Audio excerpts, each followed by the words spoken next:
para fazer o uso da palavra, convidamos o senhor Leonardo Julião, por favor. Muito bom dia a todos. É com muita satisfação que recebemos todos aqui, e principalmente nesse segundo encontro que a UF é parceira, no caso do DEGASE, e queria cumprimentar a todos principalmente os organizadores desse evento, principalmente em nome da Soraya, que foi uma grande guerreira que durante esse ano inteiro esteve não só quase que integralmente à disposição, mas como também conseguiu mobilizar tantas pessoas e principalmente convidar pessoas tão importantes para que neste momento a gente possa estar discutindo sobre a delinquência juvenil, sobre as políticas públicas e sobre os direitos humanos. Como foi colocado, a gente sabe que a discussão sobre delinquência juvenil no Brasil ainda é um grande tabu, e principalmente a gente acaba de certa forma tendo sempre a visão da mídia.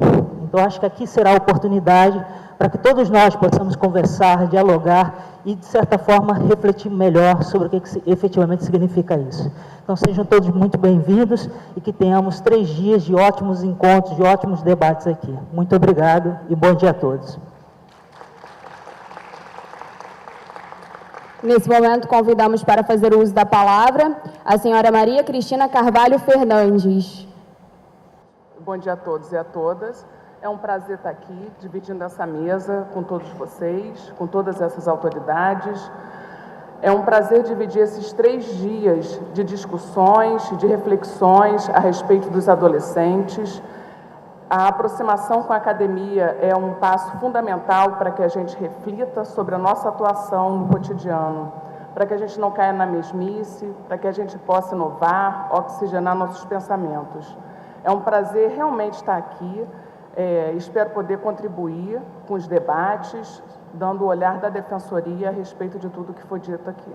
Que os 3 dias sejam 3 dias maravilhosos, de profunda reflexão para todos nós. Obrigada pelo convite. Convidamos para fazer o uso da palavra a senhora Fernanda Nunes. Bom dia a todos, senhores e senhoras. Bom dia a todas as autoridades aqui presentes e as autoridades representadas. Meu nome é Fernanda Nunes. Estou aqui em nome do nosso excelentíssimo vice-prefeito e secretário de Desenvolvimento Social do município do Rio de Janeiro. Em nome dele, gostaria de agradecer o convite e parabenizar o DEGASE pela iniciativa em trazer essa discussão tão instigante, polêmica, que a nossa sociedade tem. Atualmente eu coordeno o programa de medidas socioeducativas em meio aberto, aqui do município do Rio de Janeiro, que é apenas um dos serviços oferecidos nos centros de referência especializado em assistência social, que são os CREAs. Lá nós temos atendimentos para qualquer tipo de violação de direitos, indivíduos e famílias que estejam em situação de violação de direitos. Contamos com uma equipe composta por assistente social, psicólogo, advogado e pedagogo. Hoje nós temos cerca de 554 adolescentes cumprindo medidas socioeducativas, sendo 448 liberdade assistida, 13 prestação de serviços à comunidade e 93 cumprindo simultaneamente LA e PSC. Nós buscamos desenvolver um trabalho de forma articulada com a Vara da Infância e da Juventude, com o próprio DEGASE nos casos de progressão e regressão de medidas, e com a rede socioassistencial, buscando sempre criar, construir fluxos e protocolos em busca sempre da melhor qualidade no atendimento. Espero que esses 3 dias sejam proveitosos, que tenhamos discussões ricas e que nós voltemos para a nossa prática enriquecidos com as discussões que nós teremos aqui. Bom seminário a todos. Obrigada. Passamos a palavra para o senhor Marcelo Escaldeira. Bom dia a todas e a todos. Em nome do reitor do Colégio Pedro II, professor Oscar Alac, dar as boas-vindas aos presentes, aos membros da mesa e com a certeza de que teremos 3 dias aqui de muita reflexão, de muita discussão e que principalmente daqui saiam ideias que realmente redundem em ações práticas para que possamos enfrentar um problema que eu acho que não é só brasileiro, é mundial, mas cada país com as suas especificidades tem a maneira de encaminhar suas soluções. Eu hoje aqui já conversando com o Leonardo, a gente já comentei com ele que o Colégio Pedro II tem todo o interesse em conversar com o Degase e discutir mesmo alguma parceria para que possamos juntos, né, no que for possível a nós, colaborar para enfrentar esse problema. Tá? Então, que sejam 3 dias muito frutíferos aí para essa discussão, tenho certeza que será para todos nós. Tá? Bom encontro a todos.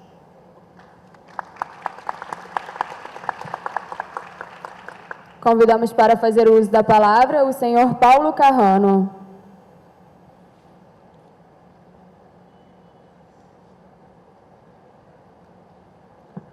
Bom dia a todos, parabenizo o Degase pela iniciativa e então logo nos encantou o nosso grupo de pesquisa Observatório Jovem do Rio de Janeiro.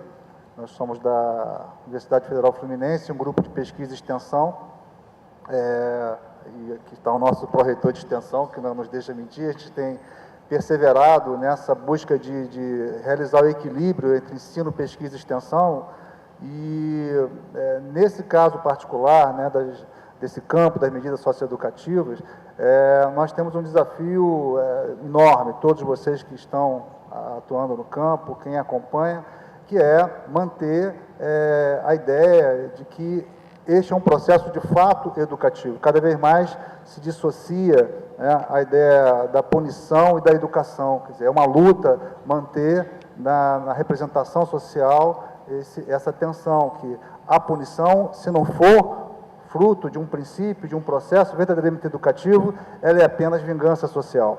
Então, esse seminário é da maior importância. Nós estamos permanentemente atropelados por ondas do senso comum, né, da imprensa, da própria sociedade. Então, esse é um seminário que nos desafia a qualificar a nossa ação. Ou seja, as instituições estão desafiadas a melhorar o seu próprio comportamento diante da sociedade. No caso específico do tema da delinquência juvenil, que é um nome que, por vezes, nos choca, porque ele está carregado de estigma no Brasil. O professor Agner vai qualificar esse tema, e isso também é importante para a gente, mas, fundamentalmente, penso que, se nós dissociarmos, né, o tema da delinquência, da infração, né, do crime, das condições que o gera, né, das condições que geram a criminalidade ou a infração, nós caminharemos por uma via única, monocórdica, da punição e da vingança. Ou seja, é combinar a análise das circunstâncias que geram o fator social do crime, da infração, com as condições sociais de promover a educação e a ressocialização. Esse seminário é um marco para o Rio de Janeiro e, eu acredito, também para o Brasil. Obrigado pela oportunidade. Passamos a palavra para o senhor Márcio da Costa.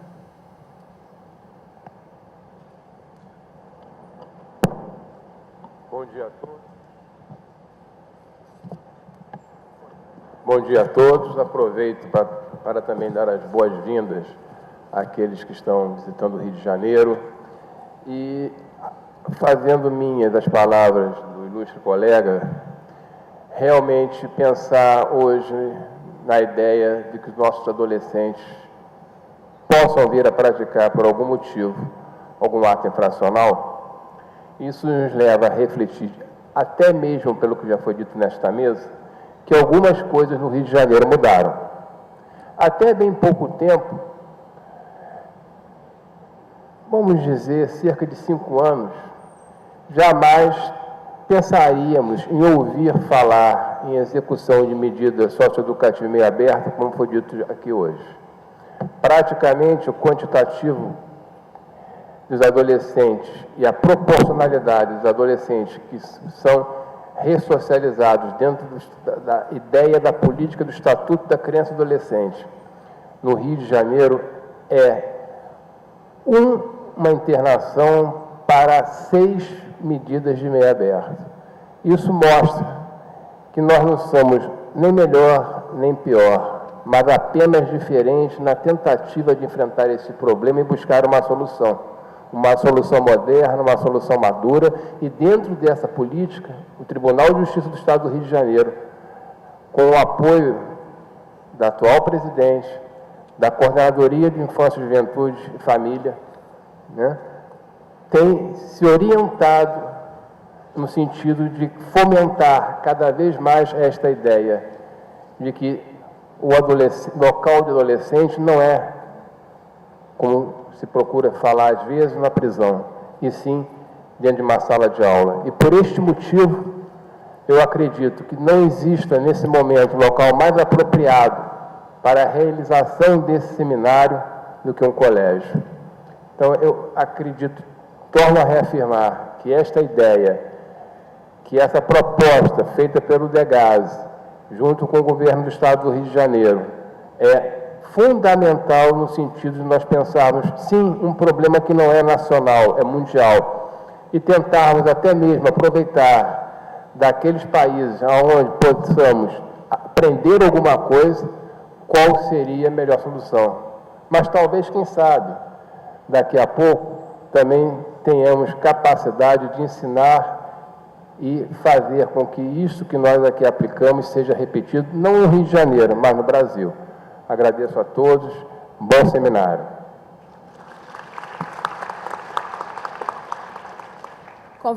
Convidamos a senhora Maria Isabel da Silva para fazer uso da palavra.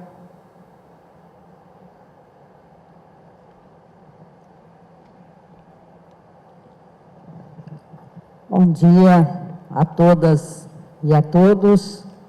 Pedi para falar aqui da tribuna, porque eu gosto de falar de pé.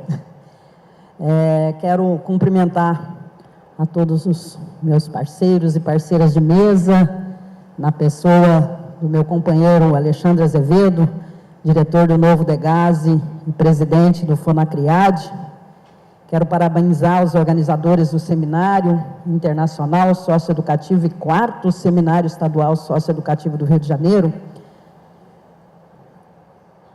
o novo DEGASE, o Observatório Jovem do Rio de Janeiro e o Colégio Pedro II. Quero parabenizar, em especial, a Soraya, o trabalhão que deu, mas desde já, com certeza, desde o início, o objetivo do seminário já foi pensado e já com certeza é um sucesso. Parabéns para vocês. Esse seminário, que tem como objetivo ampliar e aprofundar as discussões sobre as principais questões que envolvem hoje a criança, o adolescente e a juventude no nosso país, pensando o tema delinquência juvenil, políticas públicas e direitos humanos, acontece num momento singular e importante no nosso debate nacional e, com certeza, internacional. Por que digo isso? Porque nós estamos vivendo a cada dia uma investida muito grande, em especial dos meios de comunicação, para cada vez mais encarcerar os nossos adolescentes que, porventura, praticam ato infracional.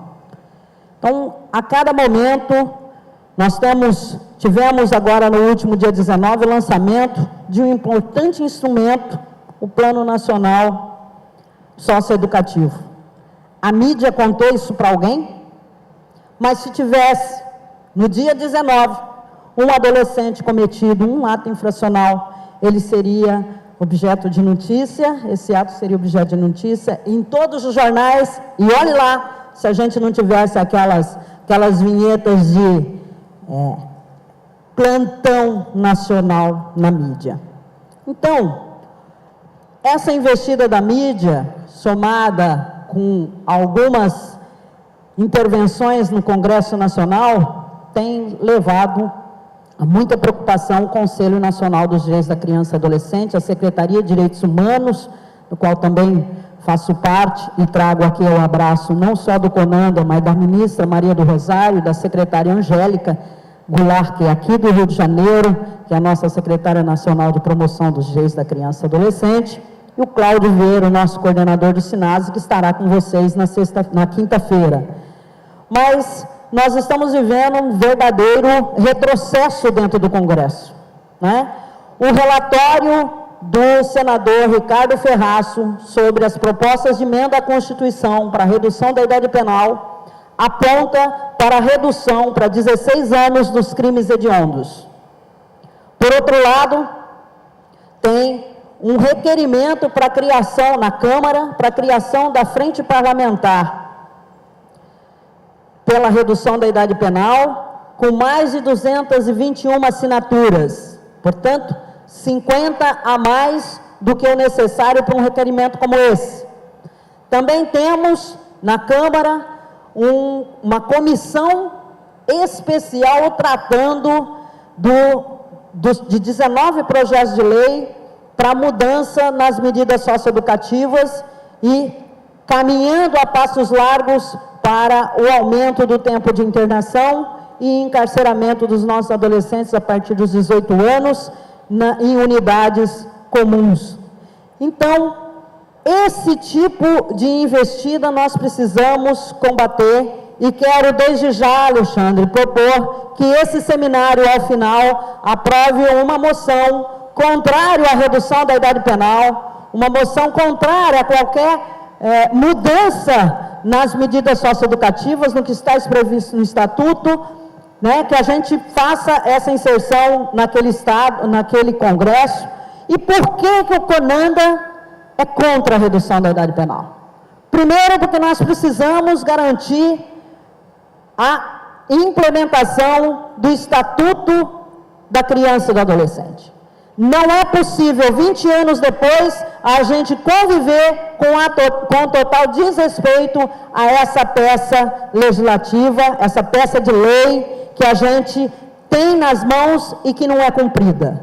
Nós não temos a implementação de políticas sociais básicas, preventivas, o enfrentamento ao tráfico de droga, e aí 46% dos adolescentes que estão nas unidades de internação é por envolvimento com o tráfico de drogas. Aí eu encarcero os adolescentes e não enfrento o crime organizado.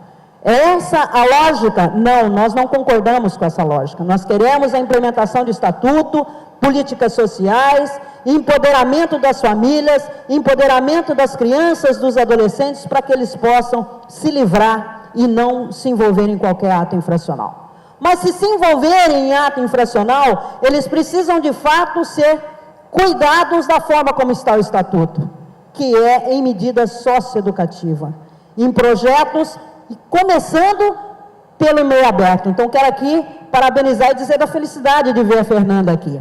O meio aberto hoje é um nó no nosso país. Nós precisamos cada vez mais implementar o meio aberto, as medidas em meio aberto, para que a gente possa, inclusive, diminuir o número de internações. Então, nós precisamos implementar, de fato, a lei do SINASE, que só tem 1 ano.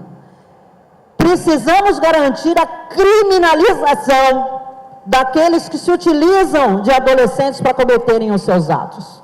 Criminalizar mais, responsabilizar mais, porque utilizam de adolescentes. E, por fim, precisamos, sim, de acordo com a lei do SINASE, responsabilizar gestores que não cumprem o Estatuto e que não cumprem a lei do SINASE. Depois que a gente fizer isso, o CONANDA topa sentar e discutir. Não tem mais jeito, então aí tem que reduzir, tem que aumentar tempo. Antes disso, nós não podemos admitir, e nós esperamos que esse seminário também se some, vocês todos se somem nessa empreitada do CONANDA. E, por fim, quero dizer da importância da gente ter lançado, então, o Plano Nacional do SINASE no dia 19. Um plano que traz, nas suas bases, 2 coisas fundamentais. Primeiro, que cada estado tenha uma coordenação estadual, não só da medida socioeducativa e uma outra para a medida em meio aberto, a internação em meio aberto, mas que tenha uma coordenação estadual, que seja o elo de ligação com o plano nacional e com todos os municípios, e que articule o meio aberto, o meio fechado, e que articule todas as políticas. Também no plano aponta para o cofinanciamento, aponta para a intersetorialidade de todas as políticas, em especial educação, saúde e assistência social. Não me esquecendo do esporte, da cultura, do lazer, do trabalho, né? Temos aí o Pronatec. E, por fim, também que a gente tenha, através do Conselho Estadual dos Direitos da Criança e Adolescente, a comissão intersetorial que vai pensar, acompanhar e monitorar o plano estadual. Então, o CONANDA e a coordenação do SINASE voltará no Rio de Janeiro em 2014 e vamos a todos os estados brasileiros para discutir o plano estadual do SINASE à luz do plano nacional. Então, peço desculpa por ter me alongado, Alexandre, mas não adianta, você fez todo o esforço para que eu estivesse aqui, você e a Soraya, nós precisávamos dizer o motivo de estarmos aqui e da felicidade de estar no Rio de Janeiro. E desejo muito mesmo, estamos à disposição para que vocês, que o DEGASE, continue nessa reestruturação do sistema aqui, e eu tenho absoluta certeza que muito em breve nós teremos a desativação efetiva do Santo Expedito, que está absolutamente irregular do ponto de vista da lei do SINASE. Compreendemos a necessidade de tempo, mas também compreendemos o esforço que está sendo feito pela direção do novo DEGASE e nos somamos a ela e estamos à disposição, não só o CONANDA, como a Secretaria de Direitos Humanos da Presidência da República. Um grande abraço, axé e sucesso.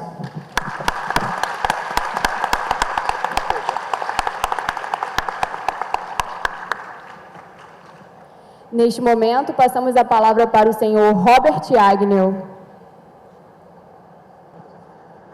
Welcome, everyone. I'm very pleased to be here. It's wonderful to see people from so many sectors, teachers, researchers from the university, workers and youth organizations, policymakers and politicians come together and explore ways to best control delinquency, particularly ways that move beyond punishment, incarceration and revenge. Passamos a palavra neste momento para o senhor Wagner da Silveira. Bom dia a todos e a todas. Gostaria de cumprimentar, na pessoa do Dr. Alexandre Azevedo, cumprimentar também o novo DEGASE por essa iniciativa tão importante. Eu sou o pró-reitor de extensão da Universidade Federal Fluminense e as nossas universidades, a nossa academia, por determinação da nossa Carta Magna, ela faz ensino, que é passar o conhecimento para os nossos jovens, para os nossos pesquisadores, pesquisa, que é a criação do conhecimento, mas tem também uma parte bastante importante, que é a extensão. A extensão das nossas universidades faz a relação da universidade, onde nós temos o conhecimento, com a sociedade e com as comunidades, e não é para levar só esse conhecimento. A extensão é uma linha de mão dupla. As nossas universidades tanto levam conhecimento à sociedade, às comunidades, como muito aprendem com isso.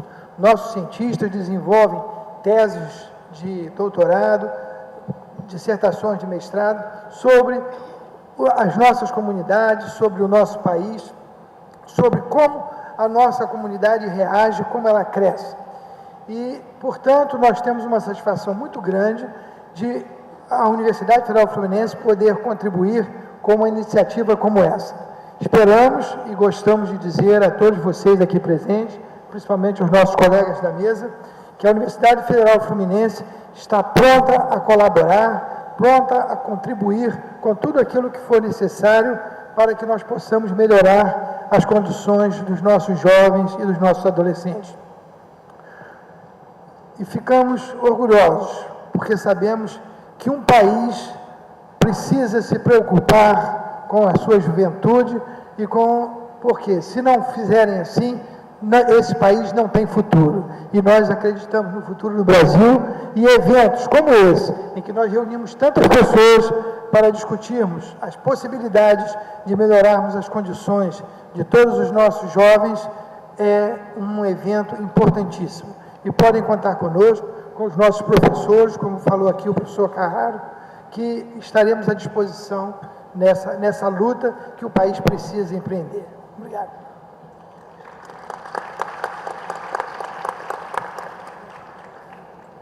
Para fazer o uso da palavra, convidamos o senhor Robson Lage. Bom dia.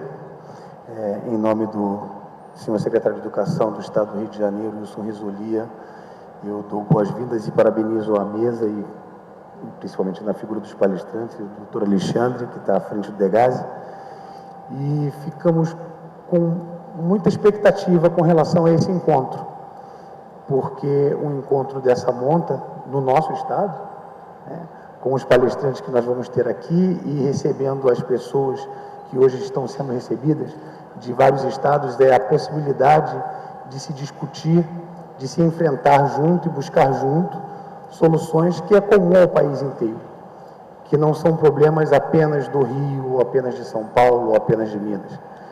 Dar conta e se responsabilizar por nossos jovens é um compromisso de todo o país. E isso é uma iniciativa excelente nesse momento tão oportuno, como já disseram aqui na mesa. É o momento em que nós, representantes de vários estados, podemos sentar, pensar e assumir qual a nossa parcela de responsabilidade, qual a nossa parcela de compromisso para ver resolvido, para ver cuidado de maneira efetiva os nossos jovens.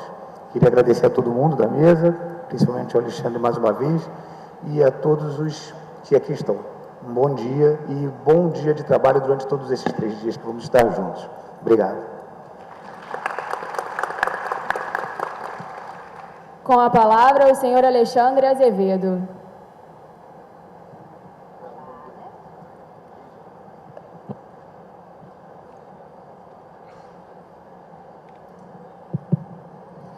Bom dia a todos. Cumprimento a mesa, cumprimentando meu querido amigo, doutor Márcio, a quem eu agradeço muito por estar aqui, por ter me apoiado, e o cumprimento a todos os presentes. Bel, o esforço que você fez, obrigado, querida, obrigado mesmo. Senhores, antes de mais nada, não é por obrigação funcional, mas por prazer, um prazer enquanto gestor, enquanto pessoa. Eu tenho que agradecer a equipe que trabalhou para a gente ter esse momento. Agradeço muito a equipe da sistematização, agradeço demais a vocês que sonharam para a gente estar aqui hoje. E meu jeito direto de tratar as coisas, a gente está tendo uma oportunidade única. E o que eu queria desafiar a todos aqui é abandonarmos uma coisa que engessa o mundo: nossas certezas. Qual foi a ideia e o que gerou esse momento? Foi o abandono das certezas. Por que eu estou falando isso? A gente tem convicção demais, certeza demais e a gente engessa demais. Nós damos muito pouca atenção à visão do outro. E às vezes tudo que nós precisamos é só desse prisma diferente. E ele é diferente só porque ele vem com um conjunto valórico completamente distinto do seu, porque o seu é único. Então ele tem uma oportunidade que você não terá em momento algum na vida, de agregar valores ao seu saber e ao seu fazer diário. E foi com essa intenção que no ano passado uma pessoa chegou para mim e falou: ano que vem nós vamos fazer um seminário internacional. Por que eu falo dessa intenção? Porque foi o abandono da certeza. Você tinha condição? Não. Você tinha lugar? Não. Você tinha o palestrante internacional? Não. Você tinha como pagar? Não. Você não tinha nada. Mas você tinha o essencial. Você tinha o sonho, a vontade e a necessidade. E é disso o que o nosso adolescente precisa. Socioeducação é uma obra em eterna construção e assim ela deve continuar. Só que nós temos que qualificar a cada dia o nosso fazer diário. Por isso, todo mundo se empenhou para nós termos essa oportunidade de construção coletiva.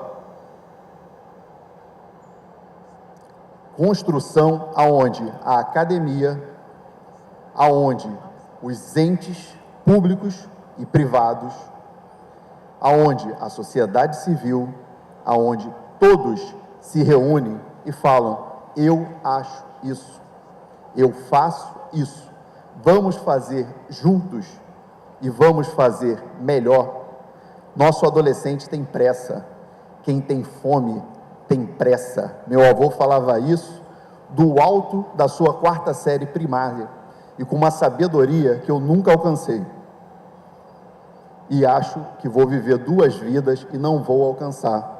Mas uma coisa eu entendi muito bem: se eu fazer o meu melhor a cada dia, eu honro tudo que ele me ensinou. E eu posso olhar para aquele adolescente que se apresenta para mim com toda a vida e que eu tenho que interagir com ele, e eu quero interagir, e ele precisa disso, eu posso olhar nos olhos. E hoje nós temos uma série de pessoas que estão olhando a socioeducação como uma política para o outro. Por que eu falo uma política para o outro? Porque ninguém, em sã consciência, ia querer a redução da maioridade se fosse uma política para o seu filho.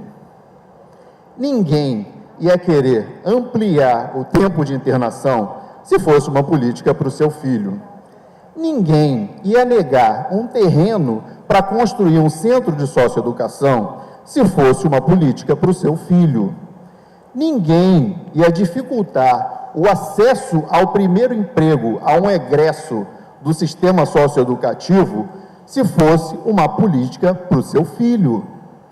Então, nós temos que sim desafiar as pessoas que defendem a política pública para o outro, para fazer a política pública para o socioeducando e encará-lo como igual, fazer a política pública para o ser humano que ali se apresenta e se responsabilizar pelo outro enquanto igual. Esse olhar faz toda a diferença, porque enquanto continuarmos nesse processo de demonização e de você transformar a pessoa no ato, vamos ter dificuldade em progredir, porque o ato vai ser sempre cometido pelo outro, pelo, entre aspas, marciano.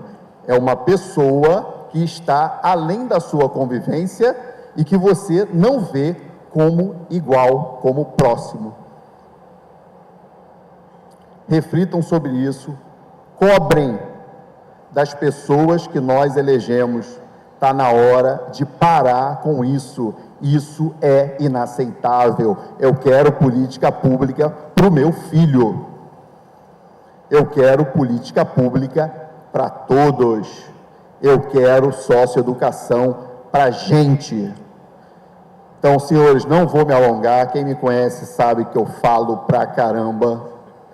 Gosto de trocar ideias, mas hoje aqui o que nós precisamos e o presente que essa equipe trouxe para vocês, e o louro é todo deles, eu agradeço profundamente a aqui servidora Soraya e a sua equipe por ter desafiado a lógica e trazido aquele ser humano que veio gratuitamente dos Estados Unidos trazer a teoria da atenção geral, que ainda não é conhecida no Brasil e que pode muito sim trazer um prisma completamente inovador, diferente, agregar e qualificar o nosso fazer diário. Vocês são muito bem-vindos mesmo, e eu desejo que tenhamos 3 dias maravilhosos e que esses 3 dias efetivamente resultem em 1 ano de prática diferenciada. Por que 1 ano? Porque daqui a 1 ano, com certeza, estaremos nos encontrando de novo. Tenham um ótimo seminário.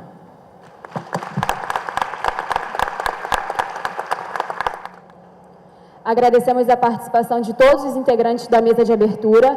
Pedimos ao senhor Robert Agnew para permanecer na mesa.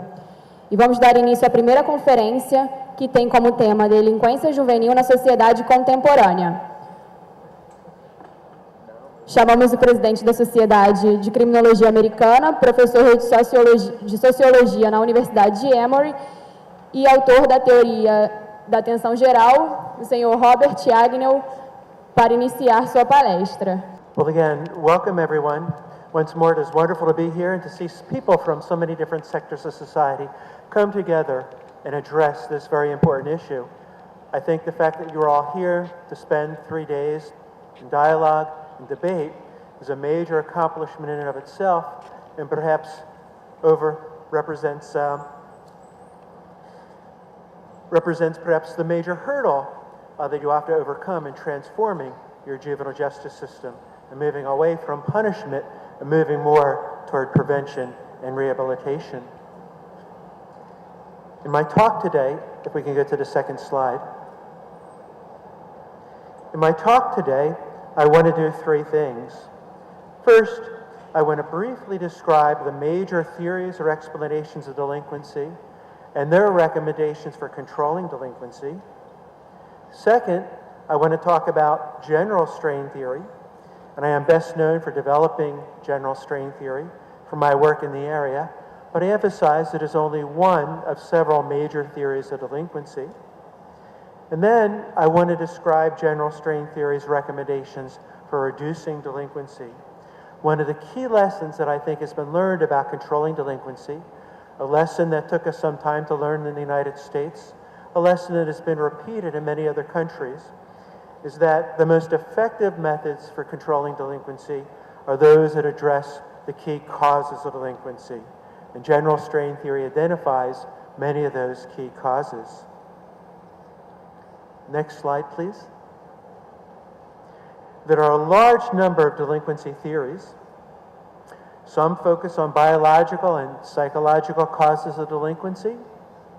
For example, some research suggests delinquency is more likely if the mother uses drugs or alcohol during pregnancy, if the juvenile suffers serious head injury, if the juvenile is exposed to toxic substances like lead. And these factors, they do not lead directly to delinquency, but rather they lead to individual characteristics that increase the likelihood of delinquency. Characteristics like impulsivity, the tendency to act without thinking, irritability, tendency to easily get angry and respond to anger in an aggressive manner, low IQ or intelligence. Some theories of delinquency focus on the characteristics of the immediate social environment, family, school, peer, work environment. For example, we know delinquency is more likely when juveniles experience parental rejection, when they are abused, when they are poorly supervised, when they experience school failure, the other negative school experiences, when they associate with delinquent peers and gangs. Some theories focus on the situations in which delinquency is most likely to occur. For example, delinquency is more likely when juveniles spend a lot of time interacting with one another in unsupervised settings, no responsible adults are around, and engaged in unstructured activities. For example, when juveniles spend a lot of time hanging out together on the street or in parties. And finally, some theories focus on the larger social environment. So we know delinquency is more common in very poor inner-city communities, communities with high rates of family disruption, divorce, single-parent families, communities with high rates of mobility, where people regularly move into and out of the community. We know delinquency is more common in countries with high levels of income inequality, especially when that inequality is due to discrimination. Discrimination, for example, against race and ethnic groups or against religious groups. It is also more common in countries with limited social welfare programs. For example, limited health care, limited unemployment insurance, limited family supports. So, next slide, please. So, there are many theories or explanations of delinquency, but three tend to dominate the literature. They include social learning theory, control theories, and my own general strain theory. These theories identify the key causes of delinquency, and they explain why these causes increase the likelihood of delinquency. While I will focus on general strain theory, I do want to take a little time and talk about social learning theory and also control theory, because they too identify key causes of crime that must be addressed if we truly want to reduce delinquency. Next slide, please. So I will focus first on social learning theory. Why do juveniles engage in delinquency according to social learning theory? Well, according to the theory, they learn to engage in delinquency from others. These others may include family members, people in their community, the mass media, but perhaps most important are their peers. Their peers often have a tremendous impact on their behavior, including whether or not they engage in delinquency. According to social learning theory, individuals learn to engage in delinquency in three major ways. They observe the delinquent behavior of others, and they then model or imitate this behavior. Now, we don't automatically imitate all the behavior that we observe. So if we see someone commit a delinquent act, that doesn't mean that we will run out and do the same. We're more likely to imitate behavior under certain conditions. Among other things, we're especially likely to imitate delinquent behavior if we respect or admire the other person engaging in it, and we see that their delinquency is rewarded or reinforced. Let me briefly describe some of the research in this area. Research shows that family violence increases the likelihood that juveniles will engage in violence. So if the juvenile comes from a home where the parents hit one another, or where they hit the juvenile, then the juvenile will be more likely to imitate or model that behavior and engage in violence as well. Another example, one of the best predictors of whether juveniles engage in delinquency is whether their friends are delinquent. Do they associate with delinquent peers or friends?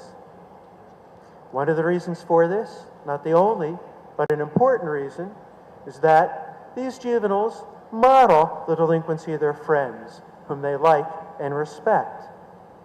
In this area, a recent study found that the impact focused on the impact of gang membership on delinquency. And this study found, not surprisingly, that delinquent juveniles were more likely to join gangs than non-delinquent juveniles. But once the delinquent juveniles joined the gang, they experienced a large increase in their delinquency. In fact, their delinquency more than doubled. Then, once they left the gang, they experienced a large reduction in their delinquency. The delinquency, in fact, returned to the level that it was before they joined the gang.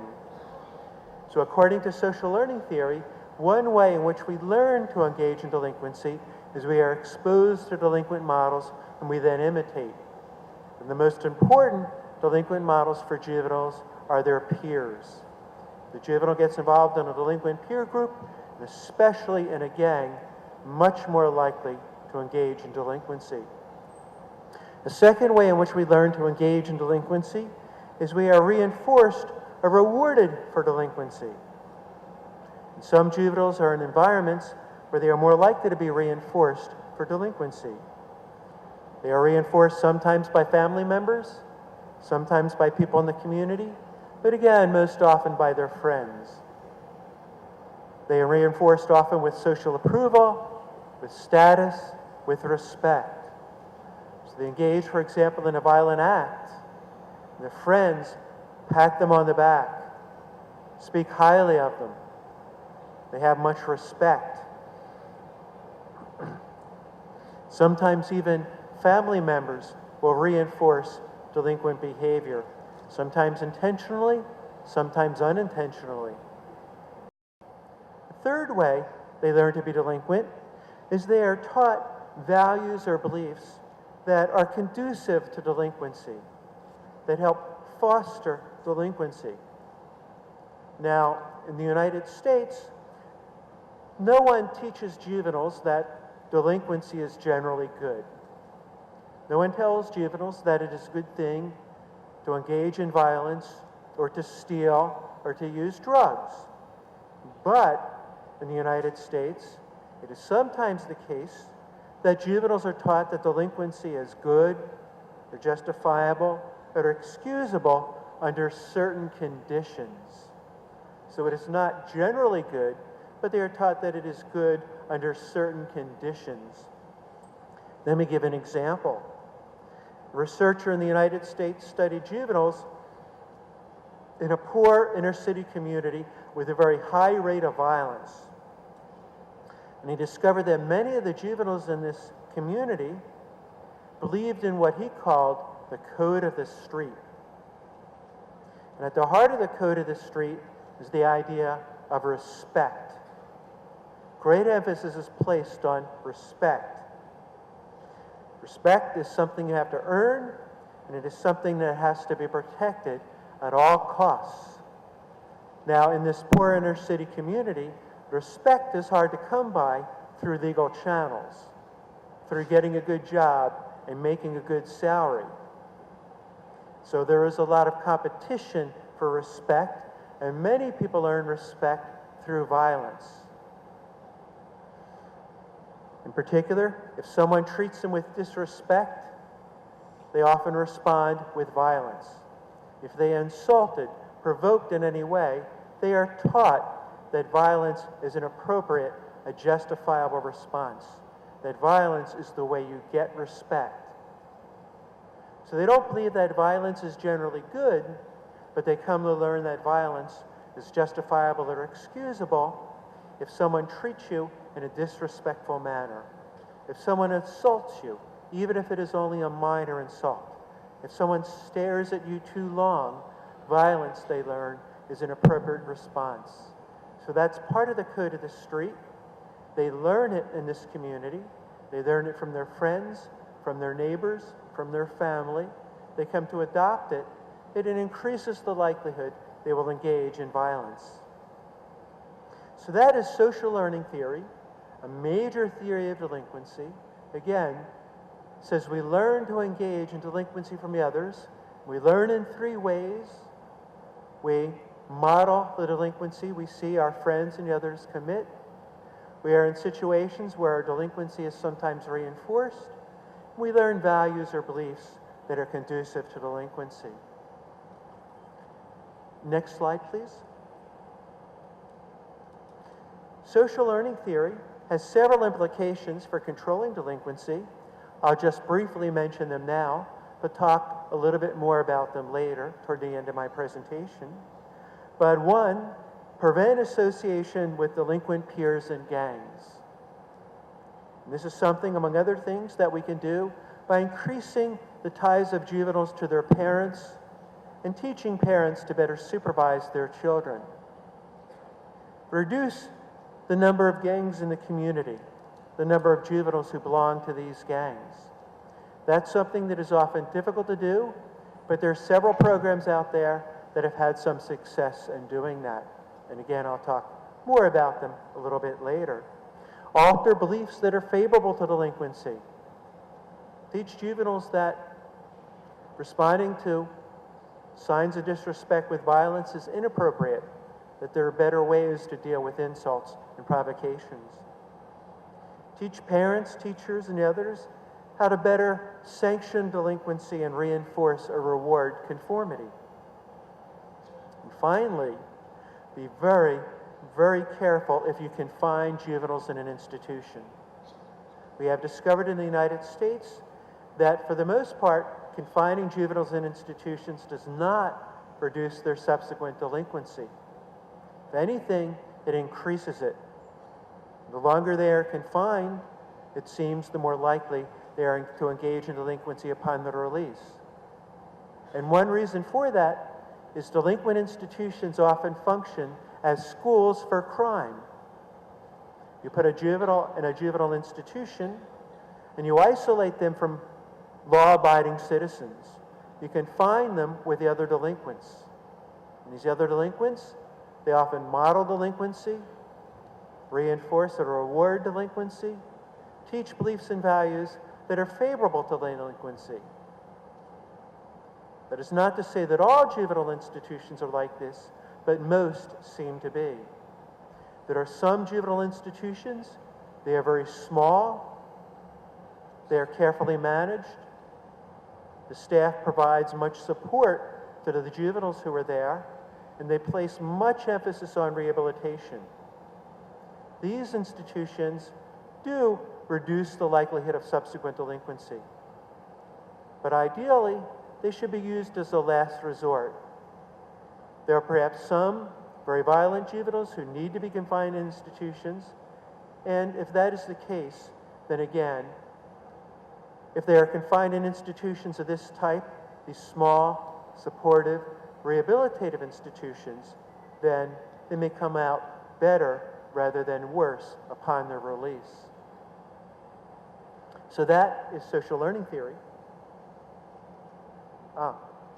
That is social learning theory.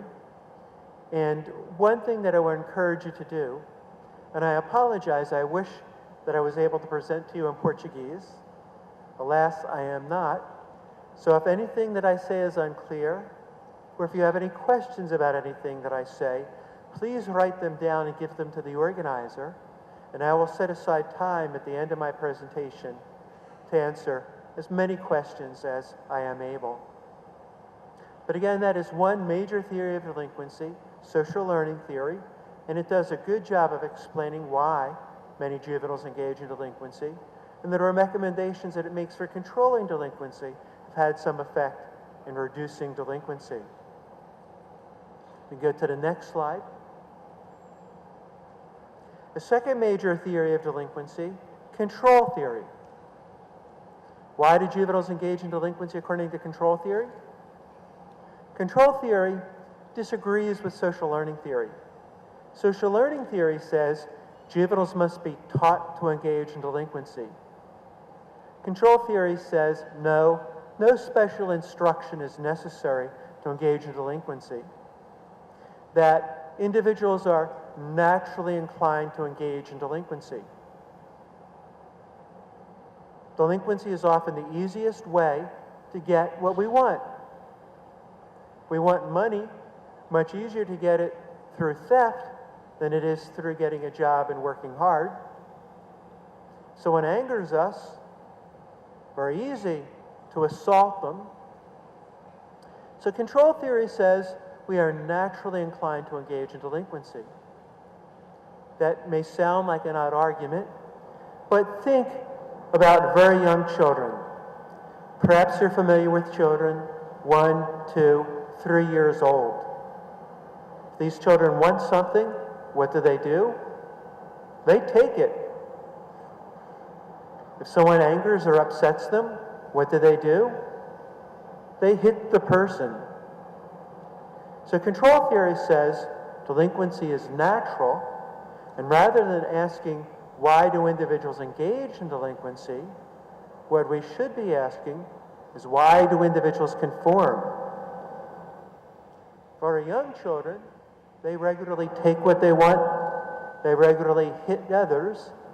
Control theory asks, why is it the case that as we get older, as we become adolescents and especially adults, we stop doing these things? We conform, at least most of us, most of the time. Control theory says we conform because of the controls or restraints that are placed on us. So control theory, again, asks, why do juveniles conform, or why at least do most juveniles conform. And again, we conform because of the controls or restraints that are placed on us. And the theory describes the major types of controls to which we are subject. The first type of control is direct control. That most juveniles conform, obey the law, because they are subject to direct control. And in direct control, the other individuals set rules for you, they monitor your behavior, and they sanction you for rule violations. These others include parents, officials at school, people in the community, religious figures, police. To give an example, consider parents. Parents are perhaps the major source of direct control for juveniles. Juveniles are less likely to engage in delinquency if parents do the following. These are components of direct control. They are less likely to engage in delinquency if parents provide their children with clear rules that prohibit delinquency and that limit the opportunities and temptations to engage in delinquency. The rules, for example, not only specify that various delinquent acts are wrong, that it is wrong to steal, to engage in violence, to use drugs, but they also may tell juveniles that it is not permissible to associate with certain people. It is not permissible to engage in certain activities, to go to unsupervised parties late at night, to hang out on the street in certain sections of the city. So you must have clear rules that prohibit delinquency, that prohibit activities that might contribute to delinquency. Also, it's important to monitor the juvenile's behavior to make sure they are obeying these rules. This monitoring may be direct, the parents directly watching over the juvenile, and that is common when the juvenile is very young. But as the juvenile gets older, the monitoring is more often indirect. The parent isn't following the juvenile around all the time, watching everything they do. That would be impossible. But the parent regularly talks to the juvenile and asks them what it is they do. The parent talks to the juvenile's teachers to find out how they're doing at school. The parent tries to get to know the parents of the juvenile's friends and talks to them as well. So the parent has a reasonably good idea of what their child is doing. And then finally, to properly exercise direct control, if the juvenile violates rules, engages in delinquency, the other inappropriate activities, the parent consistently sanctions the juvenile for those rule violations, sanctions the juvenile in a meaningful but not overly harsh manner. So if the parent and the others exercise direct control, the juvenile is less likely to engage in delinquency. But some parents do not do this. They do not set clear rules. They do not properly monitor behavior. They fail to consistently sanction rule violations in a meaningful way. Likewise, some neighbors fail to do that. Perhaps teachers fail to do that. Perhaps the police as well. The second aspect of control theory, the second major type of control, restraint to delinquency, is stake in conformity. Some individuals are more responsive to direct control, to sanctions, than are others. For example, most juveniles are subject to more or less the same level of direct control at school, to the same rules, the same amount of monitoring, the same sanctions. Yet some juveniles are very responsible to that direct control. They usually obey the rules, and some juveniles are not. They regularly misbehave at school. And one reason for that has to do with a second major type of control, stake in conformity. Some juveniles have a lot to lose by engaging in delinquency. They have a large stake in conformity. And so they're more responsive to direct control. They're more likely to obey the rules because they don't want to lose all they have. The other juveniles have a low stake in conformity. They have very little to lose by engaging in delinquency. And so they're less responsive to direct control, more likely to disobey the rules. Stake in conformity is in part a function of your emotional bond to conventional others, like parents and teachers, people in the community, religious figures. If you care about these people, if you like and respect these people, you are less likely to engage in delinquency because you don't want to do anything to upset them. You don't want to do anything that might harm them. You don't want to do anything that might jeopardize your ties to them. So if you're attempting to engage in delinquency, your response might be, I can't do that. What if my parents found out? They would be devastated. Some juveniles, however, the response might be, I don't care what my parents would think if they found out. I don't like them. I don't have much to do with them. So they have a weak emotional bond, less to lose by engaging in delinquency. The second aspect of stake in conformity is the juvenile's investment in conventional society, especially education. Do they like school and their teachers? Are they doing well at school? Do they anticipate they will go on to get a university education and then a good job? Do they spend a lot of time working on schoolwork, on homework? If they do, they have a large investment in that conventional activity education, and they will be less likely to jeopardize that investment by engaging in delinquency. They worked hard, they anticipate a good future, they don't want to jeopardize that by delinquency. But there are other juveniles, they dislike school, they're doing poorly in school, they don't get along with teachers, they find school boring and a waste of time. They don't plan on continuing their education. They don't think they will get a good job. So they have much less to lose by engaging in delinquency. And we know from much research, they're more likely to engage in delinquency as a result. Third type of control is third type of control is internal control. In internal control, you have been taught by your parents and others that delinquency is wrong, that it is harmful, that it is immoral, sinful.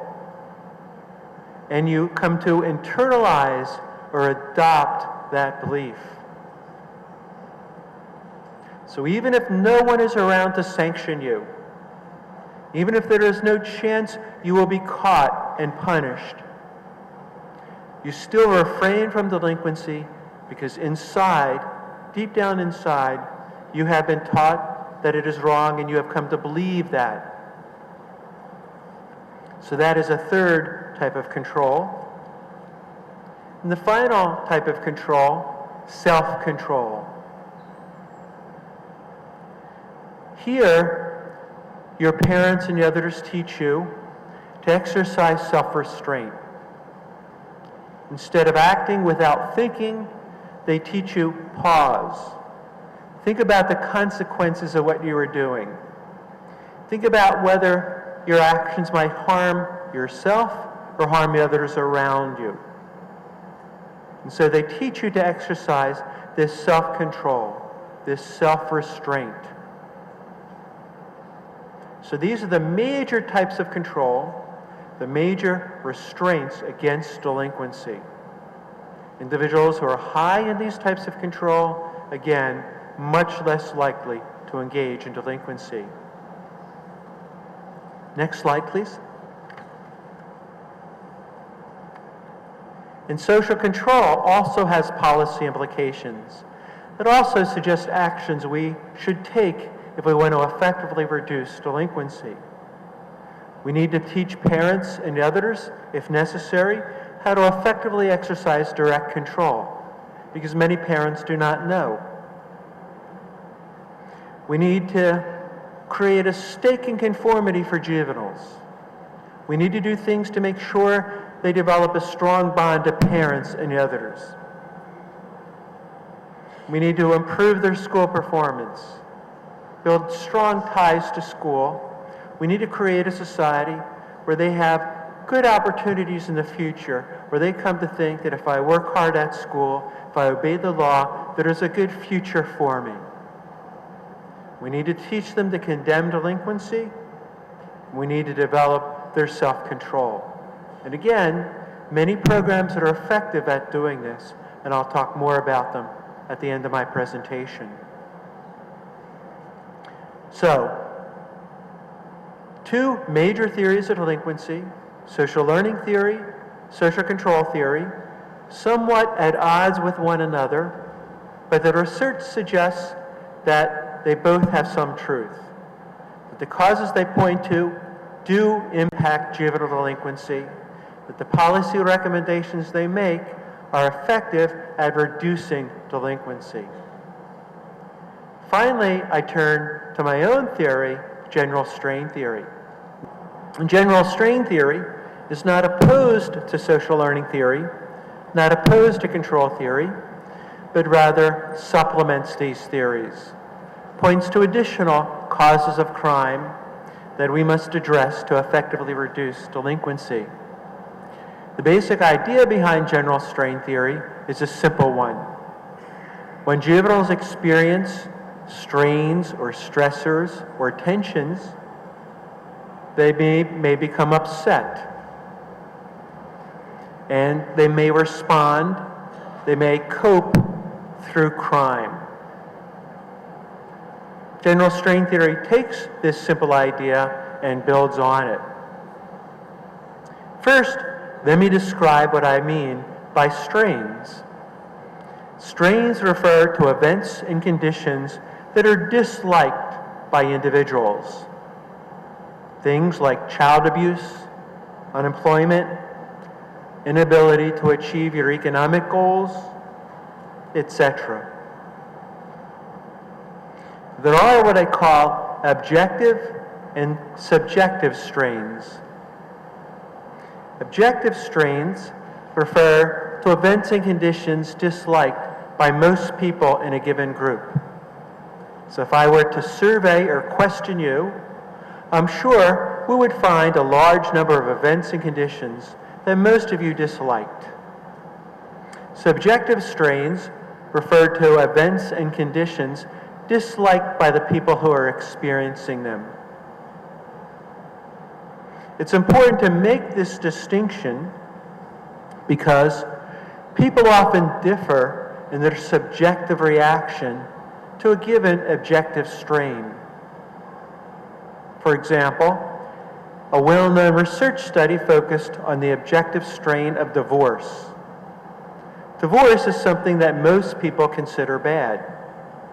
But what this research found was that people who had experienced divorce differed a lot in their subjective reaction to it. For some people, the divorce was the most devastating, the most terrible event they had ever experienced. For others, it was a cause for celebration. So you have to make this distinction, and it's a subjective strain that is most important in causing crime. Let me give another example of the importance of distinguishing between objective and subjective strain. Since the 1990s, there has been much immigration to the United States. And many of the immigrants who come to the United States are very poor. But even though they are very poor, their level of crime is lower than that of natives in the United States. And this was confusing for a while because normally the very poor in the United States have high crime, but these very poor immigrants were low in crime. And it turns out the reason for that is even though they were very poor, they did not view their poverty as an objective strain. While they were poor, they were even more poor in their country of origin. And while they were poor, they expected through hard work that they would soon improve their economic condition. So their poverty was not a subjective strain. So, strains refer to events and conditions that are disliked. Now, I argue in general strain theory that there are three major categories of strain. The first, the failure to achieve goals. Failure to achieve, for example, monetary goals. You want a lot of money, but you're unable to achieve that goal through legal channels. But the other goals as well. Goals involving status or respect. You want to be viewed as someone with respect, treated in a respectful way, but you may have trouble achieving that goal. Or autonomy. You want freedom from parents, teachers, and others. You want to be able to have some control over your life, but you may have trouble achieving that goal through legal channels. So that is one type of strain, failure to achieve goals. The second type is the loss of valued possessions, the loss of those things you value. You may lose a close friend, a family member. They may die or move away. You may lose your possessions. And the third, final category of strain, you are treated in a negative way by others. For example, you are verbally or physically abused by others. So these are the three general categories of strain. Many hundreds of specific strains fall into these three categories. Not all of these strains increase the likelihood of delinquency. Next slide, please. I argue in general strain theory that some strains are more likely than others to increase delinquency. Those strains most likely to increase delinquency have four characteristics. I will just focus on the first two, which are most important. Strains are more likely to increase delinquency when they are high in magnitude. For example, when they are high in degree, so a large versus a small financial loss. A serious physical assault versus a minor insult. Also, by magnitude, I mean the strains are frequent, they last a long time, they are expected to continue into the future.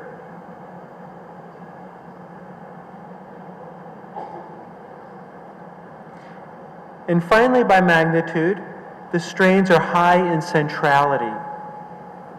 They threaten core goals, values, needs, identities, activities.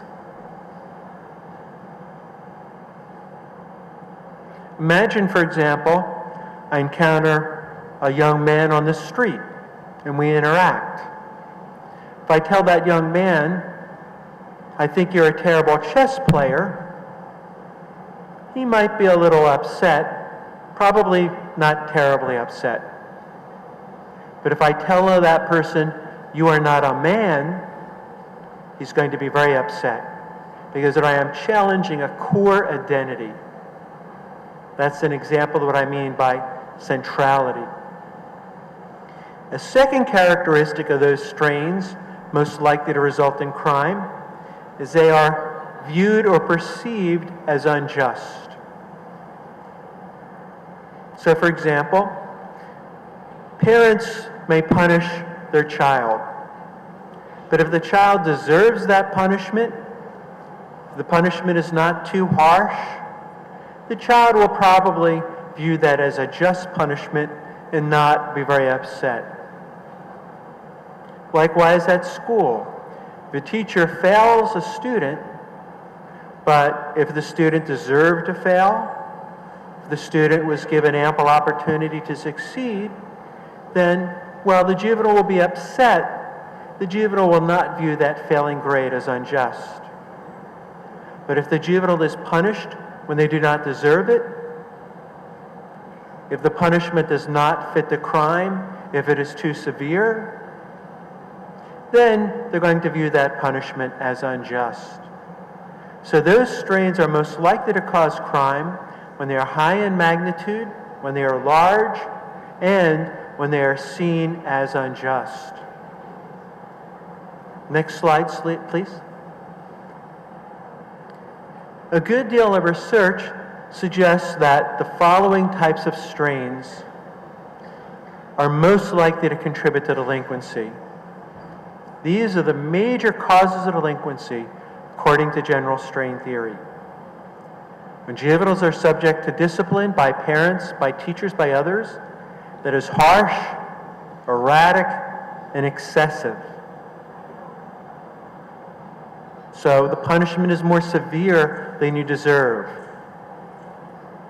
The punishment is harsh.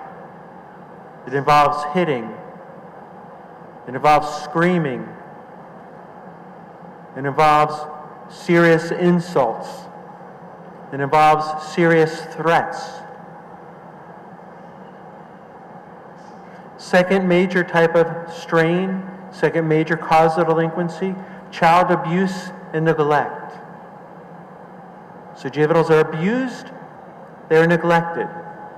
Their parents don't spend much time meeting their physical, emotional, and other needs.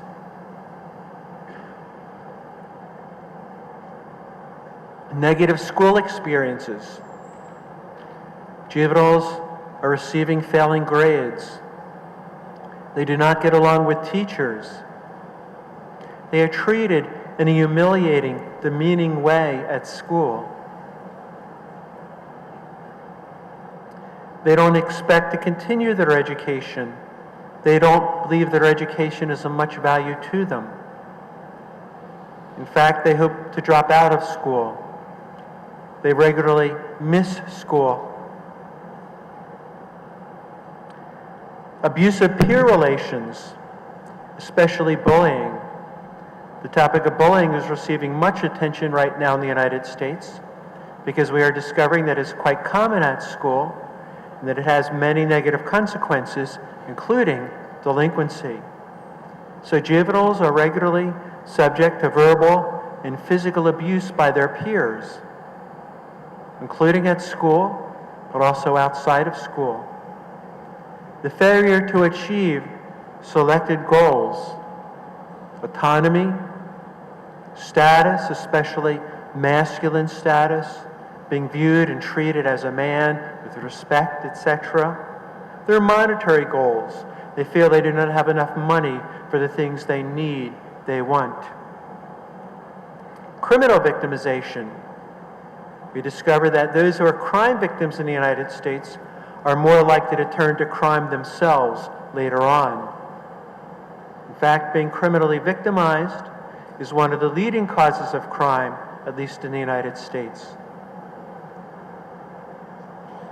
Homelessness, living on the street. It is a strain in and of itself, and when you live on the street, you are subject to many additional strains, like criminal victimization, like the inability to achieve core goals. Discrimination. Discrimination based on race or ethnicity, on religion, on gender, by class. This too is a major strain that increases the likelihood of delinquency. And finally, residents in very poor communities, in slum communities. These communities are plagued by a host of strains, from family problems, economic problems, criminal victimization, bullying and abuse, etc. So these are the key strains in general strain theory, the key causes of crime. And next slide please. According to general strain theory, these strains increase the likelihood of crime for several reasons, but the key reason is that experiencing these strains, these disliked events and conditions, leads juveniles to experience a range of negative emotions.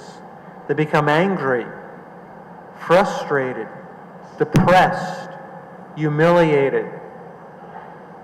So they experience these negative emotions.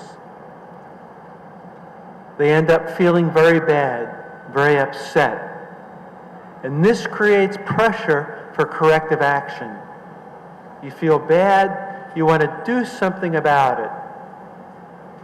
And one possible response is delinquency. Delinquency is a way to escape from or reduce strain. You want money, you can't get it through legitimate channels, so you go out, you steal, you rob.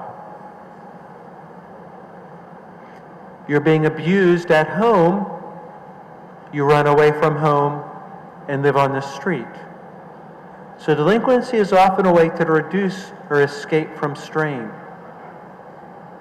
It's a way to seek revenge against the source of strain or related targets. For example, you are being bullied by peers at school. Your peers that are insulting you, they push, they shove you, they make fun of you. You resort to violence to end that bullying and to seek revenge against the people who are bullying you. And finally, individuals may turn to crime, to delinquency, to reduce their negative emotions. In particular, they may turn to illicit drug use, to drinking underage to feel better.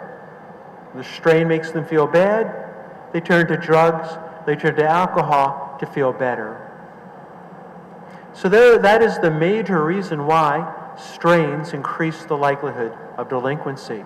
Next slide, please. But it is not the only reason. Strains may also reduce control. So for example, if your parents abuse you, if they discipline you in a very harsh way, that reduces your bond to parents. After a certain point, you may stop liking, you may stop respecting your parents. So strains may reduce control. If you're not doing well at school, you may feel there is no hope for your future. So, again, strain reduces control, your stake in conformity. Strain may reduce your level of self-control as well. If you're regularly subject to strain, after a while, you stop worrying about the future. If all you know in the present is one bad thing after another, then you stop worrying about the future, you stop worrying about the consequences of your behavior, and you just focus on getting what you can today. So it reduces self-control. Also, you stop caring about the others. You're less concerned about harming others because it seems all that the others do is they harm you.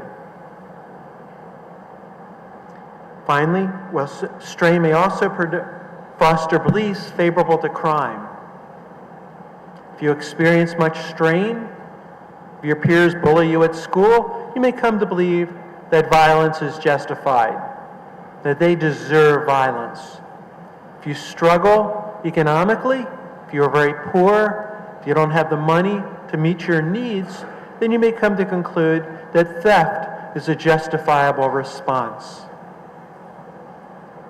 Finally, strains may promote association with delinquent peers and gangs. Individuals often turn to delinquent peers and gangs to solve their strain, to cope with their strain. The gang provides them with protection. So if the others are threatening them, they join the gang, they get protection. The gang for many provides an escape from home.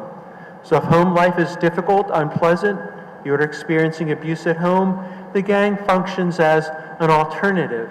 It's your new family. If you're struggling economically, the gang sometimes provides opportunities to make money, perhaps by selling drugs. So strain, a major reason why people turn to gangs. So these strains that I've mentioned, they lead to delinquency, they increase the likelihood of delinquency for several reasons. Next slide, please. But one of the things we have found when studying strain theory is that some people are more likely to respond to strain with delinquency than others. So I imagine everyone in this audience has probably experienced strain at one time or another, unpleasant, disliked events and conditions, but chances are you did not respond, you did not cope through delinquency. Some people then more likely to respond to strain with delinquency than others. In general, strain theory describes those factors that increase the likelihood of a delinquent or criminal response, that increase the likelihood of delinquent or criminal coping. Those factors include poor coping skills and resources, poor social skills, poor problem-solving skills. So when you experience strain, chances are you know how to deal with it in a legal manner. You can negotiate with the person who caused the strain. You have the social skills, the problem-solving skills to come up with legal solutions to your strain. But many people lack those skills, and so they are more likely to turn to crime when they experience strain. The second factor that increases the likelihood of responding to strain with delinquency, low social support. When you experience strain, there are probably people you can turn to for support: family, friends, co-workers, and others. They may provide you with comfort, emotional support. They may provide you with advice on how to cope. They may provide you with direct assistance in terms of reducing, escaping from your strain. They may lend you money. But some people, they don't have anyone they can turn to for support. They lack good social support, and so they too are more likely to respond to strain with crime. Low social control, another factor that increases the likelihood of responding to strain with crime. When you experience strain, chances are you do not respond with crime because you are high in social control. If you respond with crime, chances are someone will notice and you will be sanctioned, and you have a lot to lose. You have good jobs, careers, excellent reputations in the community. You don't want to jeopardize that. Also, you have been well socialized, well trained by your parents and others. Deep down inside, you believe that crime is wrong. So for all these reasons, because you're high in social control, you're less likely to respond to strain with crime. But there are many people out there, they are low in control. They have little to lose by engaging in crime. They don't believe deep down inside that crime is wrong. They live in communities, they live in environments where if they engage in crime, there's little likelihood they will be sanctioned. And so when they experience strain, they are much more likely to respond with crime. Exposure to situations where the costs of crime are low and the benefits high. If you're in a situation where you encounter a good opportunity to engage in crime, maybe you see someone walking down the street, seems like they may be carrying a lot of money, there's no police, nobody else around, then if you're experiencing economic strain, you're more likely to respond with crime, more likely to take advantage of that opportunity. But if you don't encounter a good opportunity, less likely to respond with crime. more likely to respond to strain with crime if you hold beliefs that favor criminal coping, that favor crime. So if you believe that if someone treats you with disrespect, violence is an appropriate response, then of course, if someone insults you, if someone makes fun of you, you are more likely to respond with crime. Finally, you're more likely to respond with crime if you associate with delinquent peers, because they often encourage you to respond with crime, reinforce your crime, model criminal coping. So the strains that I have mentioned, they all increase the likelihood of crime, but some people more likely than the others to respond to these strains with crime. Next slide, please. Here, I won't spend too much time talking, but I have described the core arguments of my general strain theory. I've listed those strains that increase the likelihood of crime. I've talked about why these strains increase the likelihood of crime. And I've talked about the characteristics of people who are more likely to respond to strains with crime. There's been some recent research on my theory that has extended it in different ways. So, some of this research tries to explain why some groups have higher rates of crime than other groups. Why are males more likely to engage in crime than females? Why are adolescents and young adults more likely to engage in crime than children and older adults? Why are very poor individuals more likely to engage in crime than middle class and upper class, and so on? And many people have explained this with general strain theory. They argue that the groups with the highest rates of crime are the groups that are more likely to experience strain and that are more likely to respond to strain when it is experienced with crime. Likewise, strain theory has been used to explain community and societal differences in crime. So why is it that some communities, usually slums, very poor communities, have higher rates of crime? Well, people who live in these communities experience more strain of various types, and they are more likely to respond to strains with crime. Strain theory has been successfully applied not only in the United States, but many other countries. I list a few on the PowerPoint slide, and I think that perhaps it could be successfully applied in Brazil, although as I will emphasize in a minute, in applying it to a different country, you often find that many of the aspects of the theory apply, but sometimes you have to adjust the theory to fit the particular features of that country. The theory, general strain theory, has also been used to explain particular types of crime and deviance. Partner abuse, white-collar corporate crime, crime by the wealthy, terrorism, suicide, many other types of crime. And also, there's been a lot of research focusing on particular types of strain and the impact that they have. So as I mentioned, recently in the United States, much research is focusing on bullying. On bullying, usually, although not always, occurs in school, and has three features. You have an individual or a group of individuals who regularly harms another person. And the person or the persons doing the harm, they're more powerful than the victim.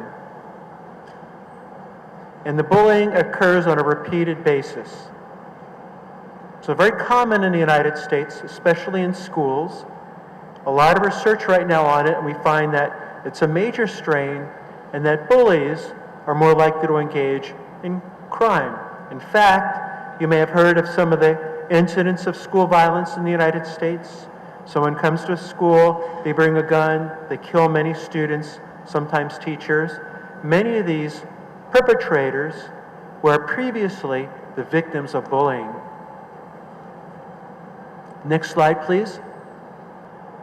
Now, general strain theory was developed mainly in the United States, but it has been applied to many other countries, and it generally works well in these countries. We find that many of the events, conditions that function as strains in the United States are also strains elsewhere. So regardless of country, if you are a crime victim, if you cannot achieve your core goals, if you experience discrimination, and so on, you dislike that it is a major strain for you. Also, we find that many of the factors that influence the response to strain, poor coping skills, low social support, beliefs favorable to crime, they function the same in many different countries. But there are sometimes differences from one country to another. And I think a major challenge, perhaps for many of you, is to take strain theory, these other theories as well, and apply them specifically to Brazil. To give an example, not from Brazil, but from someone who applied general strain theory to China. And this researcher found, again, that the strains that I earlier listed increase crime in China. The factors that I earlier listed that influence the response to strain, they generally work well in China too, but this researcher found that there were certain special strains in China that had a bigger impact on crime than in the United States. In particular, the researcher found that in China, some major sources of strain, some major factors that contribute to the recent increase in delinquency in China include official corruption, was a major source of strain for many in China, and unresponsive government agencies. They didn't seem to care, did not seem to respond to the needs of people. Discrimination, harsh treatment by the police and by certain other government officials. These were major strains, and they seem to be more common and more important in China than in the United States.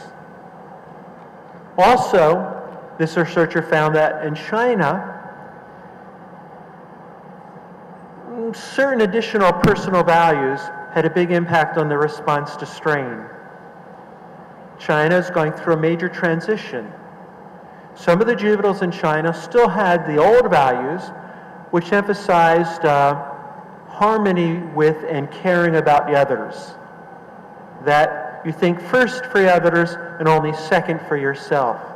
But other juveniles, especially in the large urban areas, they were leaving these old values behind and they were adopting new values. They came to believe that what's most important is focusing on yourself and getting as much as you can for yourself. And so they were more likely to respond to strain with crime.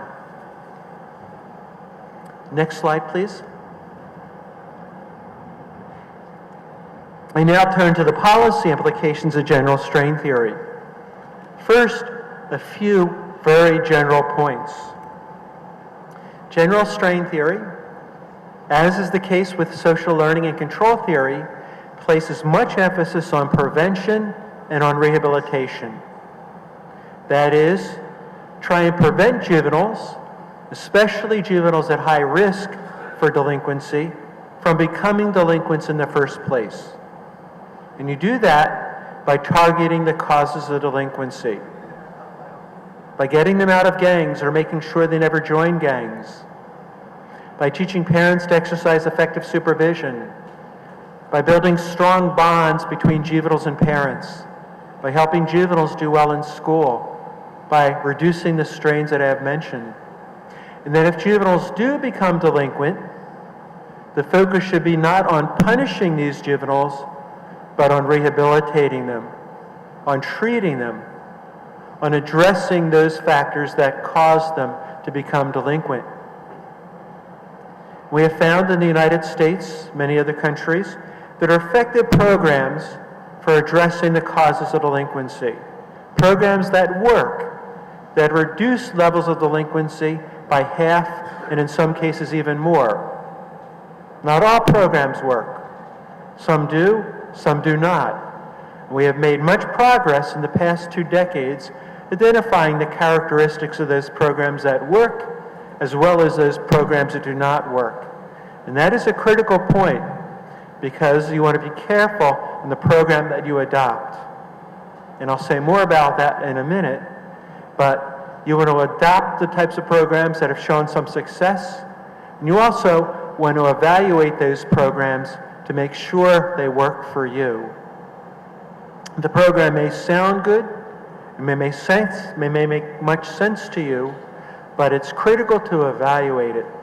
Even right now, as I speak, we're making use of many programs in the United States, investing literally tens of millions of dollars in these programs, but they do not work, or in some cases, they even increase the likelihood of delinquency. Sometimes the politicians, they don't listen to the research. Sometimes the politicians, they adapt the program for political reasons. It sounds good, it wins votes, and they're not concerned so much with whether or not it works. So it's important to make sure that programs are carefully selected, properly evaluated to determine whether or not they work. And we have found in the United States some successful programs. We have also discovered not only do they work, not only do they reduce delinquency, but they are cost effective as well. They are cost effective in 2 senses. They save more money than they cost over the long term. They save money in terms of the delinquency they prevent, because by preventing delinquency, then you don't have to involve the police, you don't have to involve the courts, you don't have to involve the correction system. That saves a lot of money. But they also save money for other reasons. Many of these programs, the juveniles who participate in them, they do better in school. They are more likely to get good jobs. They are less likely to need welfare assistance, etc. And because they reduce the likelihood of crime in the future, that too saves a lot of money. Because when someone commits a crime, that costs a lot. People are injured, they lose time from work, they need medical care, they may need psychological care, and so on. So these programs are cost effective. They save more over the long term than they cost. And they also cost effective over more punitive alternatives, like putting someone in an institution. They are cheaper to run than putting someone in an institution, and as I say, they're generally more effective than putting someone in an institution. So those are a few general points about how strain theory, as well as control, as well as social learning theory, would recommend how we go about reducing delinquency. Next slide, please. But what exactly does strain theory say about reducing delinquency? Well, it makes a number of policy recommendations. One, we should try, whenever possible, to eliminate those strains that cause delinquency. Try and eliminate or reduce things like child abuse and neglect, school failure, bullying, discrimination, all the other strains that I have mentioned. And there are some effective programs out there. They don't eliminate these strains, but they substantially reduce them. Programs, for example, that reduce child abuse and neglect. Programs that involve home visitation by trained professionals, where the professionals work with parents and try and teach them to be better parents, and try and give them the resources they need to be better parents. The third recommendation from strain theory, when we can't eliminate or reduce strain, sometimes it may be necessary to remove individuals from strain. Someone is being regularly abused at home, it may be necessary to remove them from their home environment, place them in a better home. If they are having serious problems in a particular class or school, and it's not possible to correct these problems, perhaps they need to change classes, change schools. One thing we have experimented with in the United States, hard to do on a large scale, but we're making some effort, is that we know that people in some very poor slum communities experience a lot of strain. And so we were making it easier for some of these people to move out of the communities by giving them housing vouchers. And we have a lot of public housing in the United States where concentrates poor people together in a slum. We're starting to tear down some of this public housing and building mixed income housing, where, yes, you have poor people, but you have working class, you have middle class people all living together. The poor receive a housing subsidy, and they experience less strain. Strain theory would also recommend teaching individuals to interpret or perceive their environment in ways that minimize strain. Doing a small amount here. So we discover, for example, some people have certain ideas of what it is to be a man. They believe, for example, the man should work, but the wife should not. The man has final authority, and the wife should only obey the man, etc. And in these situations, sometimes if the wife maybe gets a job, sometimes if the wife tries to have more say in the household, the man interprets that as a threat. That is a major strain for the man. And so there are some programs, I think even in Brazil, I've read about some, where we try and teach the man that, no, this is not a threat, that this is not what it means to be a man, and that another way to reduce strain. Now, we can make a lot of progress reducing strain, altering the nature of strain so they're less likely to result in crime. But for all that we do, it's still likely that some people will continue to experience strain.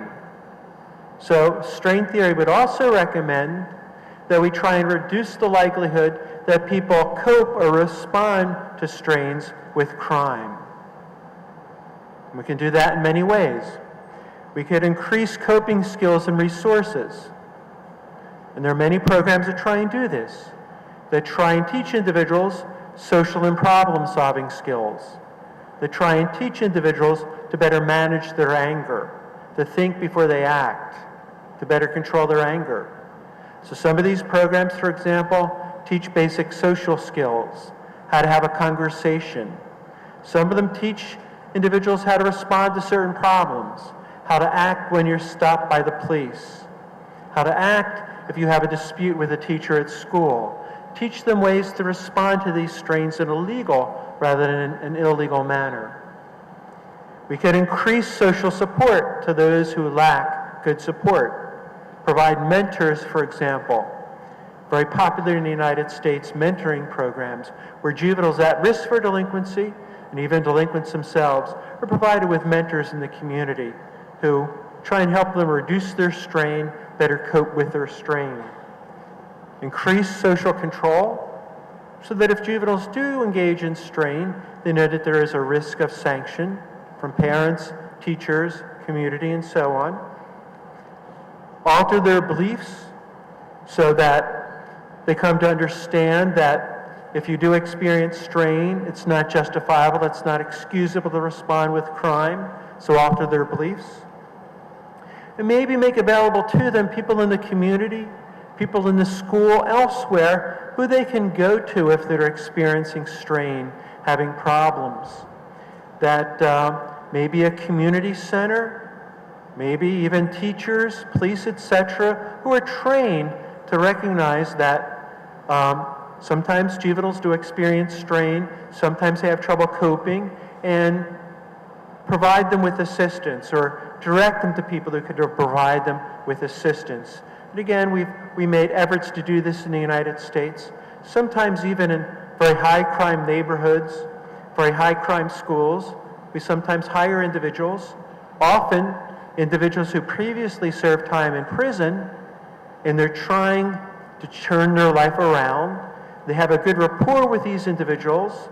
They understand the situation that these individuals live in, we try and ask them to go out in the community, in the school system, find out what's going on, who's experiencing problems, reach out to these people, counsel them, and try and direct them to appropriate help. So, key point of all this, there are many causes of crime. I focused on strains, the other causes that I've mentioned briefly as well, that the best way to reduce delinquency is to target the key causes of crime. Target these key causes among juveniles who are at risk for later engaging in delinquency, and target these key causes among juveniles who have already started to engage in delinquency. And there are many programs out there that do this. Far too many programs for me to describe in any detail in this brief presentation. I listed on this next handout just briefly some of the different programs that are out there. Home visitation, parent training, preschool enrichment programs so you do better when you start school, mentoring programs, programs that teach social and problem-solving skills, anger management training, school-based programs that improve school performance, increase ties to school, jobs training programs so that juveniles, even those who don't want to go to university, even those who aren't making high grades at school, have a chance for a better future. Community-based programs that try and transform communities in ways that address the causes of crime. Now, having said all this, one of the things we also know is that the larger social environment is important. That when you have a lot of poverty, when you have a lot of inequality, when you have little social support from the government and community organizations, that contributes to a lot of these causes of crime. So it's also important to try and alter the larger social environment, something that it is, of course, much more difficult to do.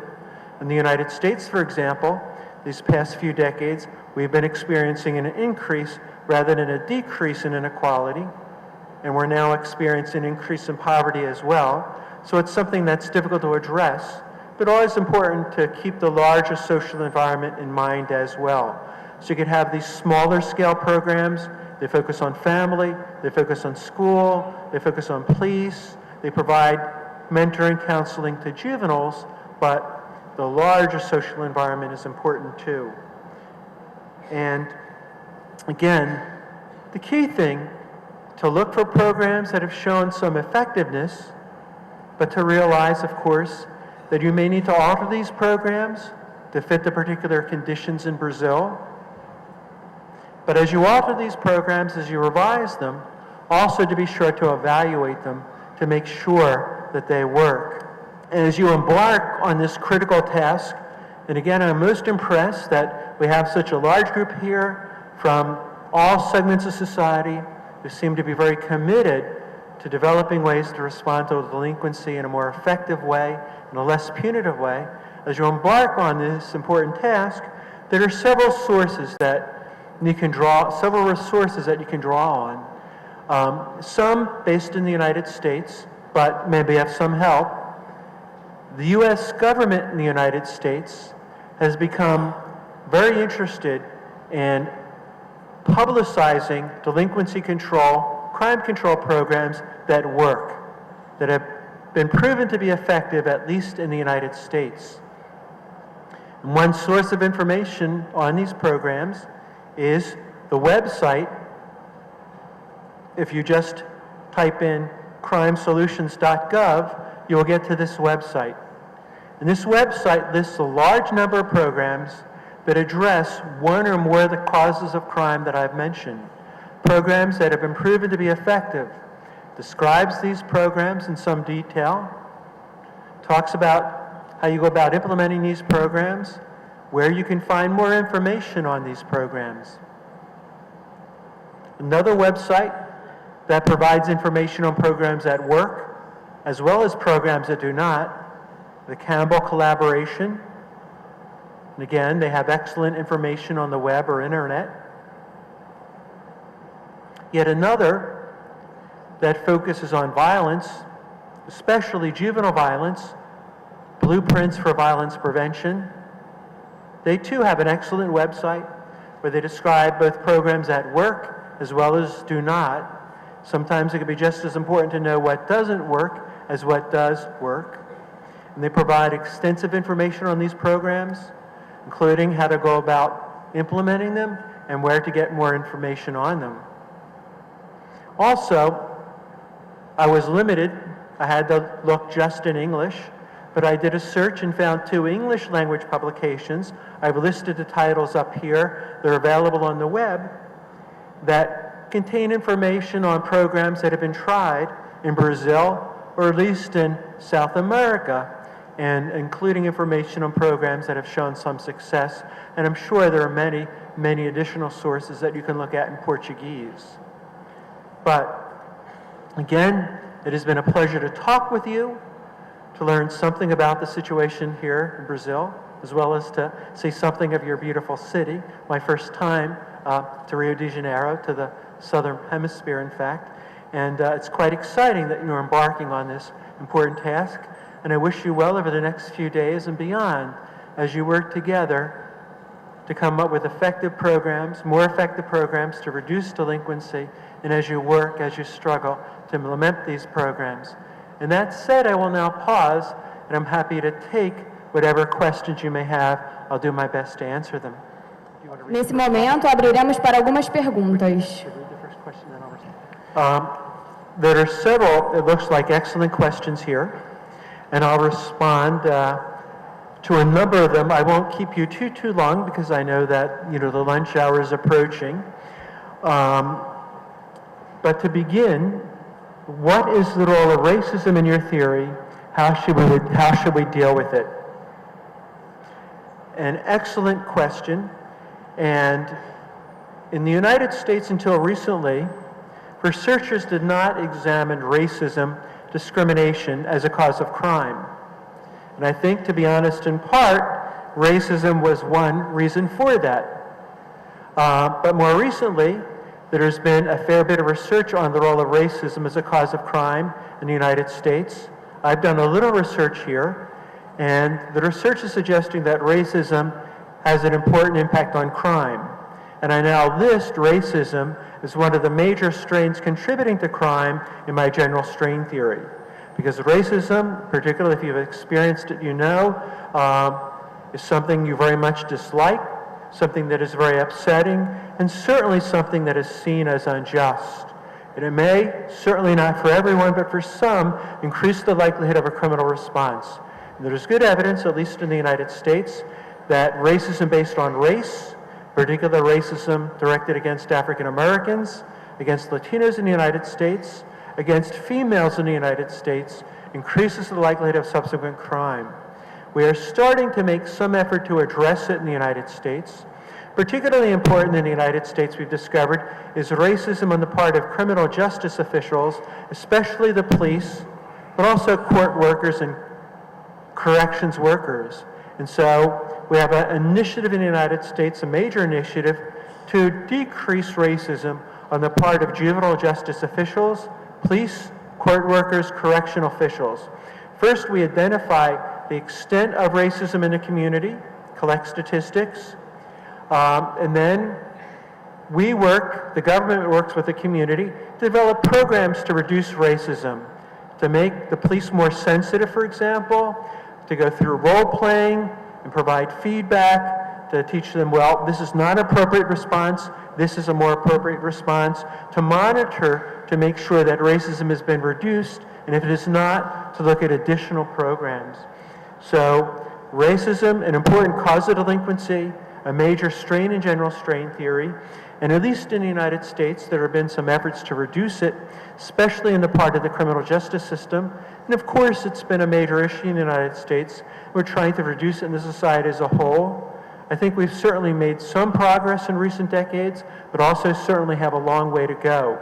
And if you look at the larger literature on racism, on discrimination, there's been a good bit of research on ways that are effective as well as ineffective at reducing racism, reducing discrimination. So I'd encourage you to look at that literature as well. Ways in particular that describe how we could bring people together, different races, ethnicities, religious groups, and so on, and ways that reduce racism, ways that we could attack or challenge those beliefs and values that support racist behavior.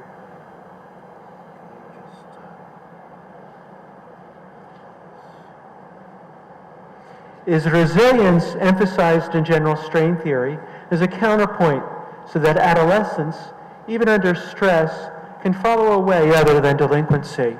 Again, an excellent question. There's been a fair bit of research on the concept of resilience. And one of the things we have found, I'm sure you're very familiar with it, is that even if you go to a community, the worst slum, you will find individuals in this slum, even though they experience a range of problems, school problems, family problems, etc., who do not turn to crime or delinquency.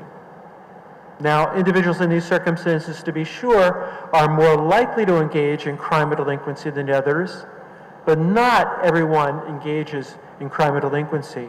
And so we have some resilient youth. And the literature on resilience has informed general strain theory. I've looked at that literature, and we're starting to get a good sense of the characteristics of resilient youth. So one characteristic, for example, of resilient youth is that often someone in their environment, someone in their community who has reached out to them, tried to help them, provide them with support. And so one of the recommendations I make for controlling delinquency is increase social support. Identify people who are struggling and find some way to provide them with support. Maybe a mentor, maybe some support through the school system, maybe through the police even. Another characteristic of resilient youth has to do with their personality characteristics. They have certain personality traits. So for example, they are more optimistic. They are better able to cope or deal with strain. And we're developing methods to sort of foster these sorts of personality traits. So the resilience literature is quite relevant, and I have drawn on it to some extent in general strain theory. Do you believe in building up of a culture of violence transformed mostly by the media through movies, TV series, soap operas, where solutions to problems are shown through the use of violence? I believe this approach is related to the social learning theory. Again, an excellent question. And there's a great deal of concern in the United States, I imagine your country, I know many other countries, about the extensive violence on media. And often in the media, the people engaging in the violence, they're the heroes. They're the people we like, we respect, identify with. They engage in the violence. It's rare that they show all the negative consequences of the violence. They use their violence often to solve a problem, as a way to deal with a strain or stress. And they're often successful. They are rewarded for their violence. And so there is some research suggesting that violence in the media may increase violence in the larger society. It doesn't seem to have a large effect. It has a modest effect. There's some still debate here, but I think taken as a whole, the evidence suggests that it has a modest effect. We've tried to reduce it somewhat in the United States. We have the rating system, so people can see, is this movie, does this TV show, does it have violent content, hoping that parents will prevent their children from watching it. Doesn't often happen. Children find a way to watch it. We have a V chip, so parents can program their TV so it doesn't show violence on it, but again, not very effective. So I think the violence may contribute somewhat. I don't think it's a major contributor. I think delinquent peers, etc., more important, but the violence may have some role in increasing the likelihood that juveniles will respond to strains in a delinquent and a criminal in a violent manner. What is the social profile of juvenile delinquents in the United States? What is the minimum age for penal liability? In the United States, typically, it varies somewhat from state by state. And states have a lot of authority here, and there's often some differences in age limits, etc. Generally in the United States, if you're less than 6, the juvenile justice system will not deal with you. If you are between 6 and 18, the juvenile justice system typically has authority, although again, it varies a little by state to state. There are even 2 states where if you're 17, you're treated as an adult, but typically between 6 and 18, you're a juvenile delinquent treated by a separate juvenile justice system. And you are viewed differently, you are treated differently than adults. You are viewed as more immature, not as responsible for your behavior. And so, less focus on punishment, more on rehabilitation, more on providing guidance and direction, at least in theory. Sometimes in practice it's different. Over the last 2 decades in the United States, there has been a change. We've started to become more punitive toward juvenile delinquents and place less emphasis on rehabilitation. We experienced a big increase in juvenile violence in the late 1980s, early 1990s. So a lot of people, they became fed up with juvenile violence. They said the best way to respond to juveniles was to crack down, to get tough, to punish them more severely. So many states passed laws that said that if you are above a certain age, usually 13, and you commit certain serious crimes, we treat you as an adult rather than a juvenile. And we punish you as an adult rather than a juvenile. And for a while, we were sending some juveniles to prison with no possibility of parole. We were even executing a small number of juveniles. Above 13 commit serious crimes. Recently, our Supreme Court has said that we went too far, that juveniles are different than adults, they're not fully developed, they're not fully responsible for the behavior. So our Supreme Court has said we can no longer execute juveniles, we can no longer confine juveniles in prison for the rest of their life, except under very special circumstances. They commit the crime of homicide, and the judge examines their individual case very carefully. Is the absence of a father figure been perceived as a strain factor in the United States? The research in the United States suggests that the absence of a father, residence in a single-parent family, usually it's the mother who heads the family, increases the likelihood of delinquency by a modest amount. In part, single-parent families, families headed by mothers, tend to be poorer, more likely to live in poverty. You only have one source of income. And also, it's more difficult for single parents sometimes to effectively supervise. But it just seems to be a modest effect. What's most important is not the structure of the family, whether it's one parent or two parent, but more what goes on in the family. Is there a strong bond between parent and child, even if only a single parent? Does the parent effectively supervise the child? But again, it is perhaps somewhat more difficult for single parents to do that, but many single parents are successful at that, and so their children aren't delinquent. So coming from a single home, yes, increases the likelihood of delinquency, but just a modest amount, and mostly through its effect on poverty, but also it is somewhat difficult, of course, for one versus two parents. The last question, and I apologize, there is no time to take more. What are the main socio-educational experiences in the USA? Well, as I mentioned, there are a lot of programs in the United States that are focused on delinquents. Some of them prevention programs, so they're working with individuals who actually are not yet delinquent, but are at risk for becoming delinquency. Maybe, there's some evidence of abuse or drug use in the home. Maybe they're doing very poorly in school, etc. So some effort at prevention, but not nearly enough. More focus on rehabilitation in the United States, working with juveniles who have already begun to engage in delinquency, have come to the attention of the juvenile justice system, the police, courts, and corrections. And to be honest with you, while there are a lot of programs out there that have shown some effectiveness, most are not widely used. They're not widely used because we still have something of a punitive orientation toward delinquency. There's still this focus more on punishment than on rehabilitation. They're not widely used in part because of financial reasons. So the juvenile justice system, the police, the courts and corrections sometimes don't have the money they need to implement these programs, even though if these programs were implemented, they would save more money over the long term than they would cost, but it does take some money to get them off the ground. And to some extent, to be honest, it is ignorance. Many people in the juvenile justice system aren't aware of these programs. So in terms of what is done now, some of the more popular programs, mentoring programs, we have what's known as Boys and Girls Club in the United States, a private organization, but it gets some government funding where they provide mentors to juvenile delinquents, social support, etc.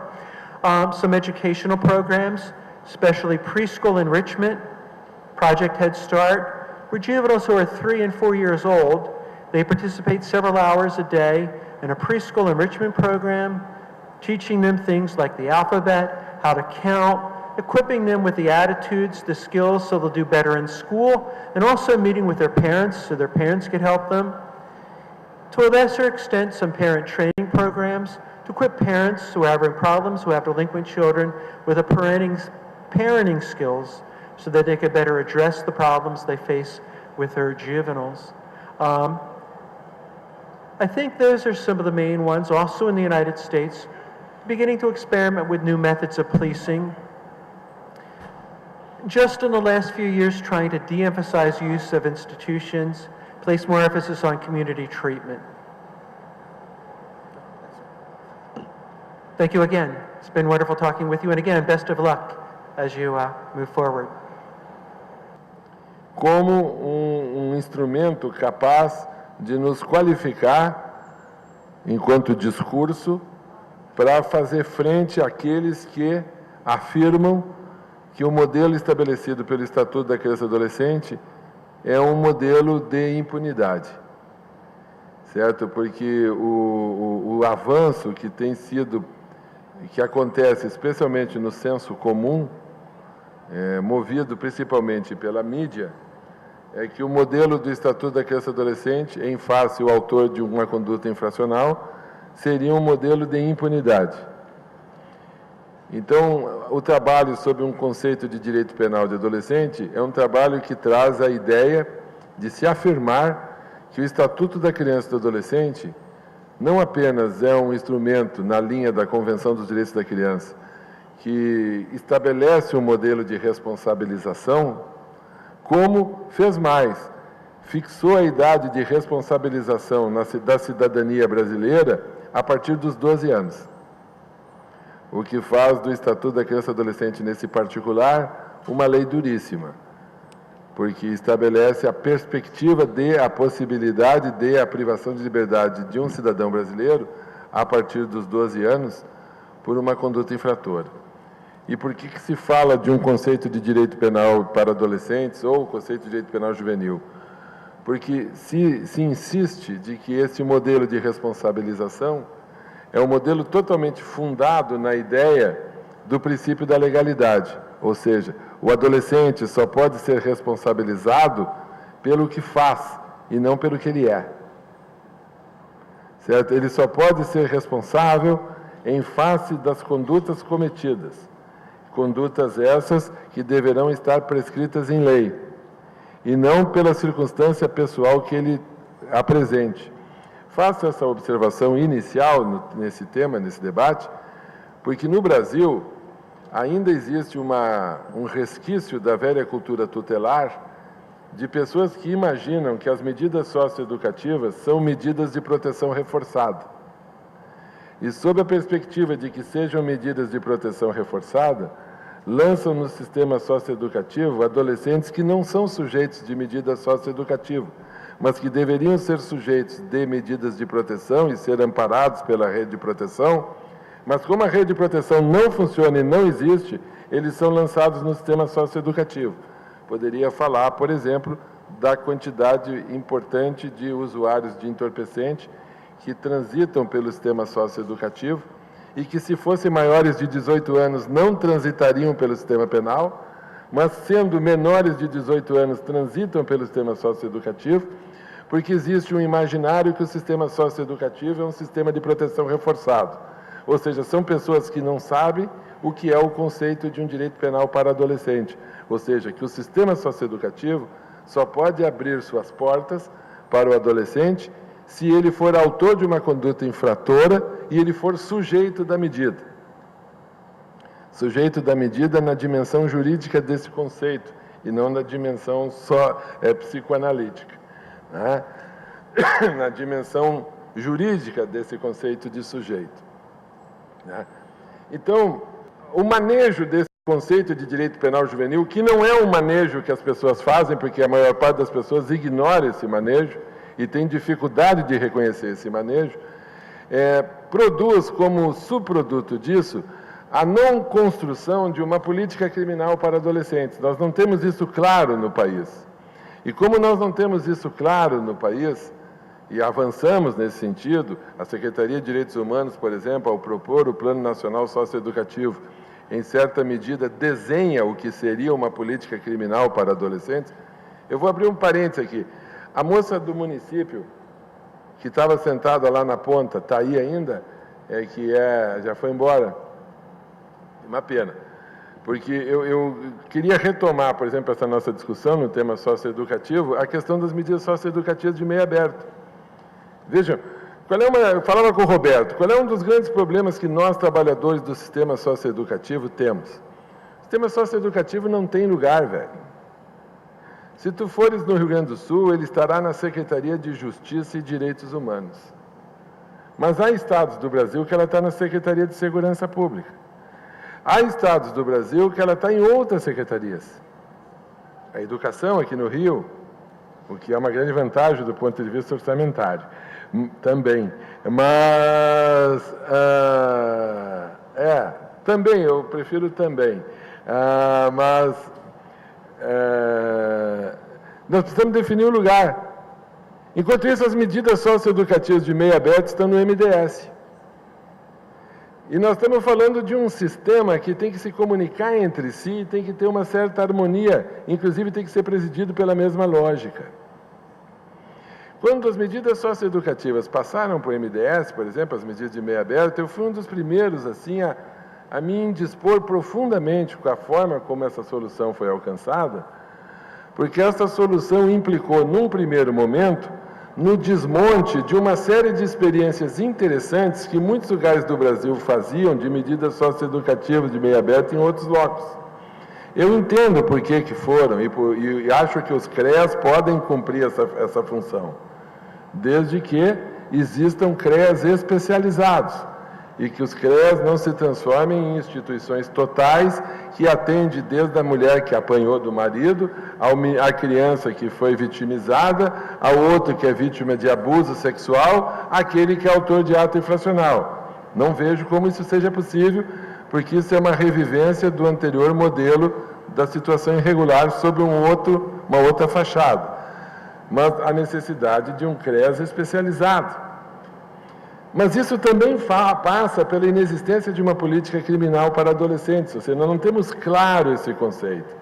E nós não termos claro esse conceito é que faz com que avance a ideia do rebaixamento da idade penal, porque essa gente que sustenta o rebaixamento da idade penal se utiliza desta dificuldade conceitual que os defensores do direito da criança têm e dessa indefinição para conquistarem avanços perante a opinião pública, né, e vulnerarem o Estatuto da Criança e do Adolescente. Para compreender essa ideia de um conceito de direito penal juvenil, ou de direito penal de adolescente, ou para fundamentar essa ideia de uma política criminal para adolescentes, é muito importante que nós também lancemos um olhar sobre a regulação internacional, e um olhar sobre o direito comparado. E nós incorporemos no discurso das nossas ações internas no país textos como a Convenção das Nações Unidas de Direito da Criança, as regras de Beijing, as diretrizes de Riad, esse conjunto normativo do qual o Brasil é signatário. Abro um parêntese, eu não quis fazer a pergunta para o professor hoje pela manhã, mas eu tive com a pergunta pronta, mas resolvi poupar o professor, porque eu gostei imensamente da exposição dele. Mas eu ia perguntar para o professor por que os Estados Unidos não assinou a Convenção dos Direitos da Criança. Mas daí, para não causar, para ser um bom anfitrião, a gente já está brigando com eles, porque eles andam nos espionando, os caras já sabem tudo sobre minhas mensagens no Facebook, o que é um problema. Se não contarem para minha mulher, eu já fico feliz.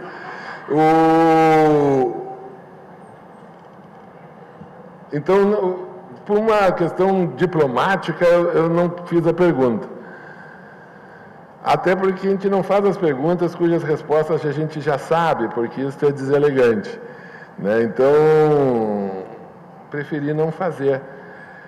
Mas também entender por que países como os Estados Unidos, por exemplo, não assinaram a convenção e o que significa para o Brasil ser signatário dessa convenção e quais os compromissos que a nação brasileira, como a Argentina, tem em decorrência desta assinatura, deste compromisso perante a comunidade internacional. E como isso interfere no DEGASE e como isso interfere na rotina de cada um dos homens e das mulheres trabalhadores do sistema socioeducativo do Brasil inteiro, que aqui estão reunidos. Não é, Joelza? E como isso influi. Agora podemos passar rapidamente, a próxima lâmina, só uma notícia. Então, esse conjunto que está aí de garantias, que eu apenas as listei, e que estão no Estatuto da Criança e Adolescente, todos vocês conhecem, são garantias eminentemente penais. São garantias penais. São garantias penais que fazem com que o sistema socioeducativo brasileiro seja limitado por essas garantias. Ou seja, nós só podemos operacionalizar o sistema socioeducativo no país se o adolescente houver sido sujeito desta medida no devido processo penal, no caso penal juvenil, no sentido de ser observado o seu direito, ter um advogado que o defenda e que não vá lá simplesmente lamber bota de juiz, tampouco de promotor, e que sim se oponha à demanda do Ministério Público com veemência na defesa da liberdade ou do devido processo do... Só abrir um parênteses.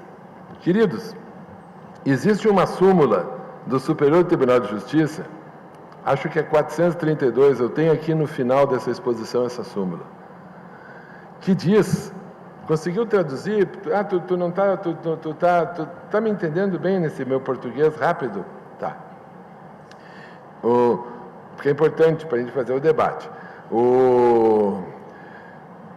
Existe uma súmula do Superior Tribunal de Justiça, acho que é a 432, Roberto, não me lembro, que diz que o juiz não pode aplicar medida socioeducativa tão somente com base na confissão do adolescente, com desistência das outras provas.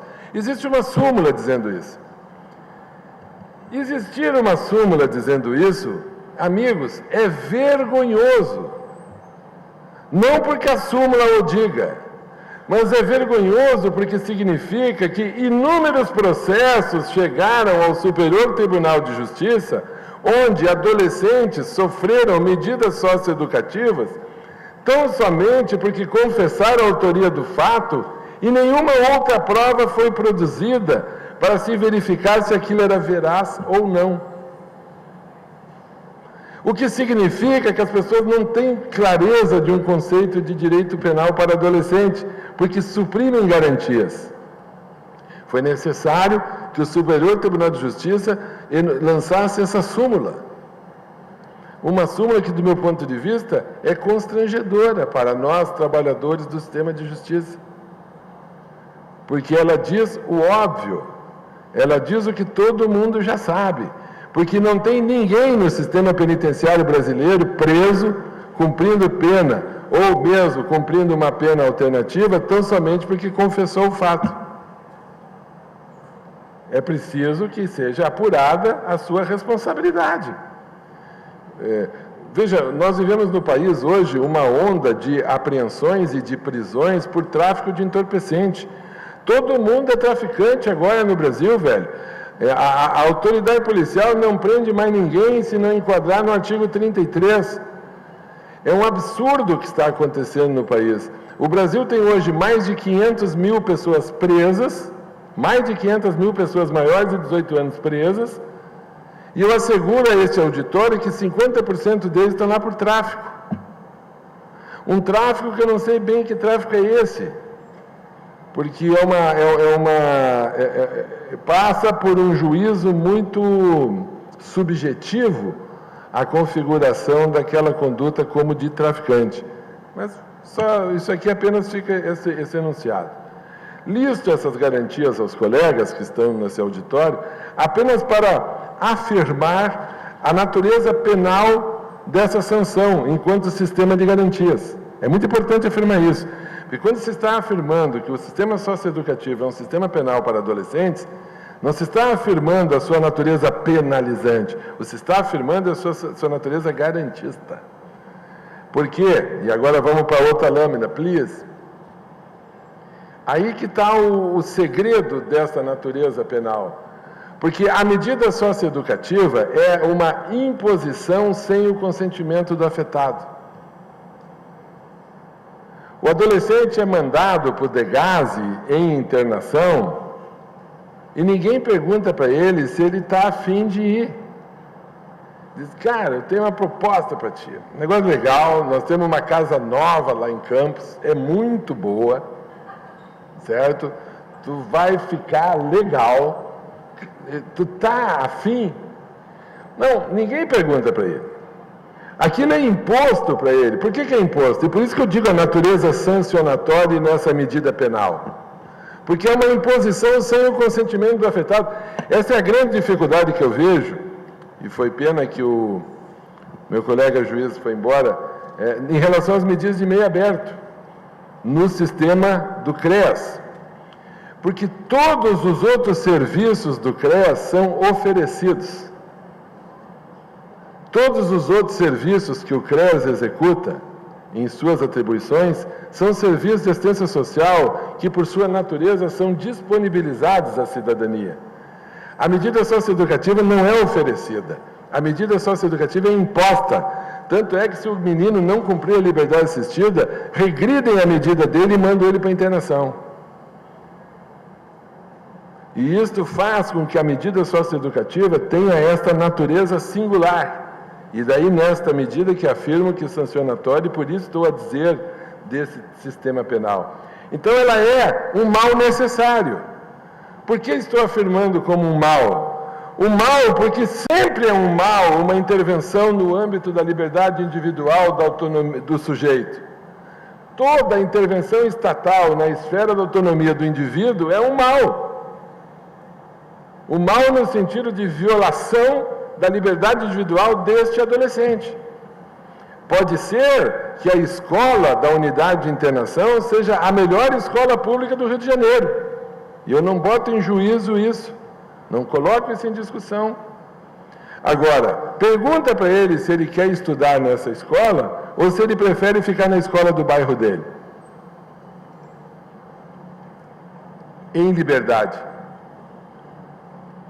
Então, é um mal, cujo efeito negativo pode, eu diria, deve mitigar-se, porque ele tem que se reverter em favor do sancionado. Daí a importância da leitura do parágrafo 2º do artigo 1º da Lei 12.594, que trata da Lei de Execução das Medidas Socioeducativas e institui o Sistema Nacional Socioeducativo, quando define os objetivos da medida socioeducativa. E diz que os objetivos da medida socioeducativa, e logo adiante eu vou retomar isso, são responsabilização e integração social, como objetivos centrais, tendo a sentença como limite desta intervenção do Estado. Deem uma lida no parágrafo 2º do artigo 1º da Lei 12.594, que é a lei do SINASE, e ali está escrito para que serve a medida socioeducativa do ponto de vista do Estado brasileiro, expresso nessa normativa. Só uma observação, antes de afirmar aquela questão dos limites e retomar o que disse antes. Talvez o grande fator, e aqui que eu queria conversar com a turma da psicologia e da psicoanálise, O grande fator determinante da possibilidade da responsabilidade do adolescente está no reconhecimento na ordem jurídica interna brasileira e na Convenção dos Direitos da Criança do chamado princípio da autonomia progressiva, que reconhece que a criança progressivamente vai adquirindo estágios, a psicologia do desenvolvimento fala sobre isso, estágios de afirmação da sua autonomia, conquistando direitos e deveres. Isso no Estatuto da Criança e do Adolescente está muito expresso, quando no parágrafo 2º do artigo 28, por exemplo, diz que na colocação em família substituto, a criança será ouvida e sua palavra devidamente considerada, o que significa que na vara de família, aquela baboseira de que as crianças não podem ser ouvidas, isso é um absurdo, velho, as crianças têm que ser ouvidas. O pai e a mãe estão se separando e daí sempre tem aquele que dirá, não, temos que preservar as crianças desse drama. Meus amigos, não tem como preservar as crianças desse drama, elas já estão dentro do drama. O drama faz parte da vida delas, não torna as crianças por idiota. Agora, deem a elas o direito de pelo menos dar uma opinião, que não precisa ser para um juiz de toga e cabeleira encarapitado em cima de um pequeno troninho. Pode ser para um técnico. Certo? Pode ser para um técnico que vai escutar e saber o que está rolando. Mas eu falo do princípio da autonomia progressiva, que ninguém no mundo, querida, ninguém no mundo falou melhor do princípio da autonomia progressiva do que um argentino, que não é juiz nem é psicoanalista, mas que se chama Quino, na personagem Mafalda. A Mafalda é a expressão mundial do princípio da autonomia progressiva.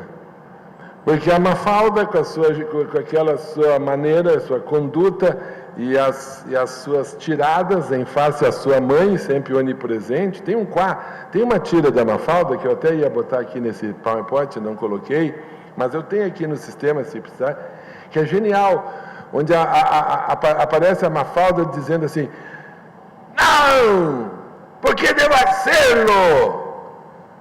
Né? É uma Mafalda dizendo que não vai fazer o que a mãe manda. E daí só ouve a mãe gritando no fundo, porque te ordeno, porque sou tu madre. E o que a Mafalda responde no outro quadrinho, mas é uma questão de títulos, eu sou tua filha, e nós nos formamos no mesmo dia.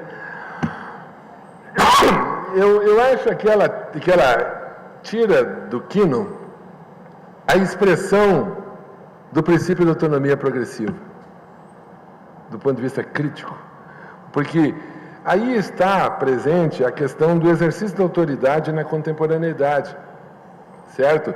Ou seja, a autoridade, para poder ser exercida, ela tem que ser justa, porque se ela não for justa, ela será autoritária. Por isso a necessidade do devido processo, por isso a medida socioeducativa tem que ser marcada por aquelas garantias, porque o adolescente sujeito da medida, ele é altamente crítico. Se a medida não for justa, ele não cumpre, ou cumpre mal, ou cumpre dizendo, olha o que fizeram comigo, botaram aqui. Certo? Por quê? Porque ele tem que ser sujeito da medida, ele só será sujeito da medida se a medida for justa. E isso nós temos que passar para o sistema de justiça, que na sua empáfia histórica tem dificuldade de compreender isso. Mas é importante que a gente repita. Então ali aqueles princípios estão lá no artigo 35 da Lei 12.594. Pode passar para outro, eu vou dar uma apurada aqui para maximizar meu tempo. Então, o enunciado é esse. A resposta estatal, embora negativa, presta atenção, a turma do Degaze aí, fique tranquilo, eu não estou dizendo que o trabalho de vocês não é legal, certo? Porque às vezes a gente tem que explicitar bem as coisas para não ficar mal entendido. Eu estou dizendo que o negativo da resposta estatal é a supressão da liberdade. Por exemplo, eu sou um cara que, se você me prende, ali ainda é Sheraton, ali na frente do Vidigal, ainda é o Hotel Sheraton, vocês me prendem ali no Sheraton, com vista para o mar, um gaúcho Porto Alegre que nem eu, nos primeiros 20 dias eu vou achar o máximo, velho. Mesmo que não me deixem sair do quarto, tá? Tipo, só meia hora. Dizer, agora a ginástica, saracina, daí volta para o quarto. Mas eu garanto para vocês que depois de 40 dias eu estou a fim de botar fogo no Sheraton, porque eu estarei preso. Então, estou a dizer para vocês do Degaze, que quando eu digo que é negativa para o sancionado, é negativo na medida em que sempre será negativo a imposição de limites sobre a liberdade de um sujeito, especialmente se ele for adolescente. Isso só não é negativo quando fazem isso com os filhos dos outros, foi o que disse eu hoje pela manhã. Porque é negativo. Agora, esse negativo terá que ser justo, e sendo justo ele vai suportar, porque ele tem que ser sujeito dessa imposição, por isso terá que ter o necessário processo de apuração da sua responsabilidade. E ainda assim, sendo negativo, isso terá que modular-se de tal forma quantitativa e qualitativamente distinta dos adultos, para que isso lhe seja útil, para que isso lhe seja bom, para que isso lhe seja produtivo, para que ele saia melhor do que entrou. E esse é o plus que faz com que esse sistema se distinga. Podemos passar para outra lâmina rapidinho. Outra lâmina denuncia a minha idade, né? É bravo. Se a gente foge dessas coisas, mas se revela nas pequenas. Por isso que eu não pinto o cabelo. Eu acho isso uma coisa ridícula.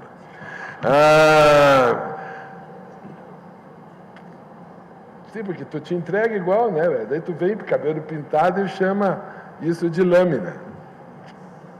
Todo mundo pensa que tu ainda está no retroprojetor. Veja que interessante. Quantitativamente, as sanções devem ser menos severas. Isso é o famoso princípio da brevidade. O tempo na adolescência, eu digo isso sempre, por todos os lugares que eu vou, mas o Roberto conhece, a Bel conhece, mas eu vou repetir, a Josa conhece. Queridos, por que menos severas? Porque o tempo na adolescência tem uma dimensão distinta do tempo da vida adulta. E isso se expressa matematicamente. Matematicamente. E é um exemplo que eu uso recorrentemente. E uso a seguinte figura de linguagem. O Roberto conhece essa conversa. Ouve, se tu nunca ouviu isso aí, meu professor. 31 de dezembro, família reunida. De regra a gente sempre se reúne, tal, sempre aquele cunhado chato, aparece, tudo. 31 de dezembro. Conversa de 31 de dezembro. Não vi esse ano passar. Esse ano passou voando. Parece que foi ontem. Nunca ouviram essas frases de 31 de dezembro? Pessoas que já fizeram 50 anos têm muita facilidade de dizer essas frases. Porque para pessoas que já fizeram 50 anos, um ano para alguém que tem 50 anos significa 2% de toda a sua vida. 2%. Passa assim, ó. O governador vem e oferece para vocês 2% de aumento, vocês dizem, não é nada. Tá? Porque 2% não é nada. Para uma criança de 3 anos, um ano significa 33% de toda a sua vida.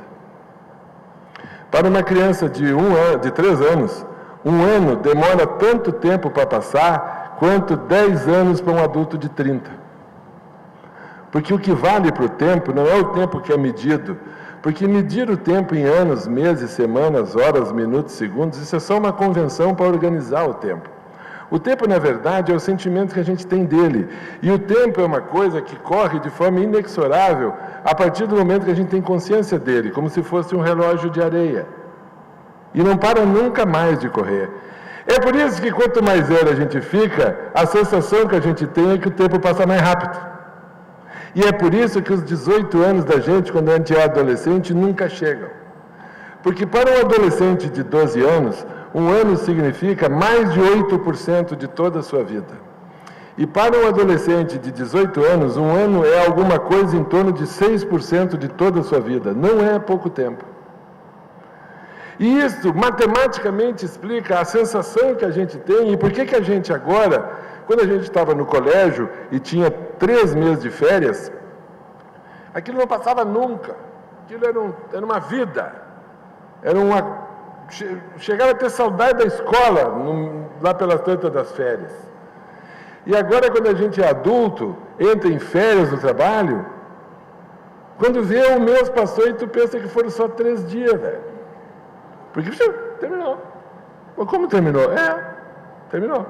Porque a sensação que tu tem do tempo, isso é importante. Por que quantitativamente as sanções têm que ser menos severas? Porque o tempo na adolescência tem uma dimensão diversa. Por muitos argumentos, eu faço esse argumento mais simples para que as coisas fiquem muito sensíveis e fáceis. Qualitativamente, o sistema de resposta deve prestar atenção às necessidades de desenvolvimento e os direitos humanos especiais desse público. E a capacidade de transformação que ele tem, inequívoca. Evidentemente que haverá uma parcela de adolescentes que a gente tem um prognóstico mais reservado, com menos possibilidade das coisas darem certo. Mas todos têm chance de darem certo. Tá, obrigado, queridão. Eu destaco o artigo 1º e o artigo 35 da Lei 12.594 e o artigo 35, para definir os princípios operativos desse sistema, como é que ele se movimenta, o que devem ser observados. E ali fala na brevidade, mínima intervenção, não temos tempo para ficar detalhando. Legalidade, intervenção mínima, princípio da culpabilidade, eu não vou encher o saco de vocês falando sobre essas coisas, eu vou apurar aqui, ó. Queridos, aqui, não vou nem entrar no tema do rebaixamento. Um dos objetivos da medida socioeducativa é o seguinte, aviso aos navegantes, minha apresentação está disponibilizado no computador aqui do Degase. Se quiser dar para todo mundo, esse negócio pode distribuir para todos. Não fique perdendo tempo anotando essas coisas, porque é um estresse, porque você começa a anotar, quando está chegando na penúltima palavra, o cara troca a lâmina, pá! E fica pedalando. Então, todo esse material está disponibilizado à administração, que saberá como disponibilizar para todos os participantes desse seminário. Pode ser por internet, não sei como, façam como quiser, estou na boa. Certo? Está entregue para o seminário. Até porque muitas dessas telas não poderão ser por mim apresentadas, sabe? Porque nós temos pouco tempo, mas eu quero só falar das principais. Então, um dos grandes objetivos da medida socioeducativa é o de reagir frente aos delitos de adolescentes. Como contribui a questão da segurança pública, porque a segurança pública é um direito fundamental da cidadania, eu reconheço esse direito. Quando nós estamos trabalhando na defesa de direitos humanos, nós nunca falamos que nós não estamos trabalhando pela defesa da segurança pública. A segurança pública é um direito humano fundamental, afirmado na Constituição da República. Portanto, a medida socioeducativa, ela tem que ter a possibilidade de dar uma resposta enquanto sistema de segurança que as pessoas confiem. Porque a grande crise que nós enfrentamos hoje no sistema são aquelas duas crises de confiança, a chamada confiança cognitiva e a chamada confiança normativa. Ou seja, as pessoas não acreditam no que a gente faz, porque não tem nem confiança cognitiva, nem confiança normativa. Claro que eu não estou falando de vocês aqui no Rio, eu estou falando lá de Porto Alegre, das nossas dificuldades lá, Joelza. Joelza, tem uma baiana gaúcha, Joelza, tá? Então não me abraça numa hora dessa. Tá?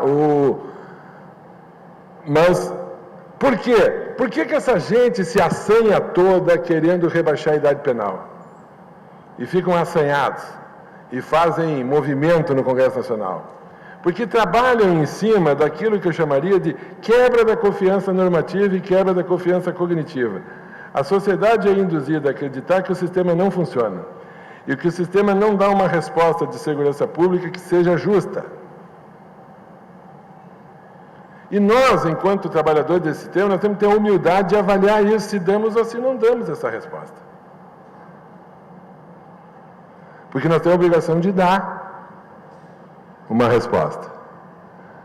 Certo? Então a gente tem que avaliar as soluções dentro do que nós fazemos e encontrar alternativa dos mecanismos que nós dispomos, de maneira que a sociedade retome a confiança que tinha, por exemplo, em 1990, quando o Estatuto foi editado e que foi saudado por todo o país como um avanço.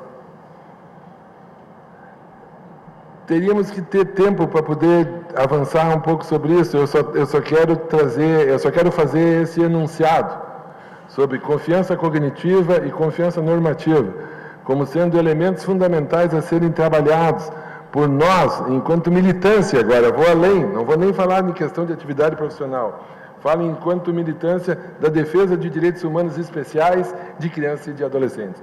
Pode passar para outra, por favor, meu velho. Então, esses limites restabelecidos dessa busca da confiança é que nos autoriza, por exemplo, construir, quem sabe, um sistema de justiça restaurativa, que hoje falam tanto.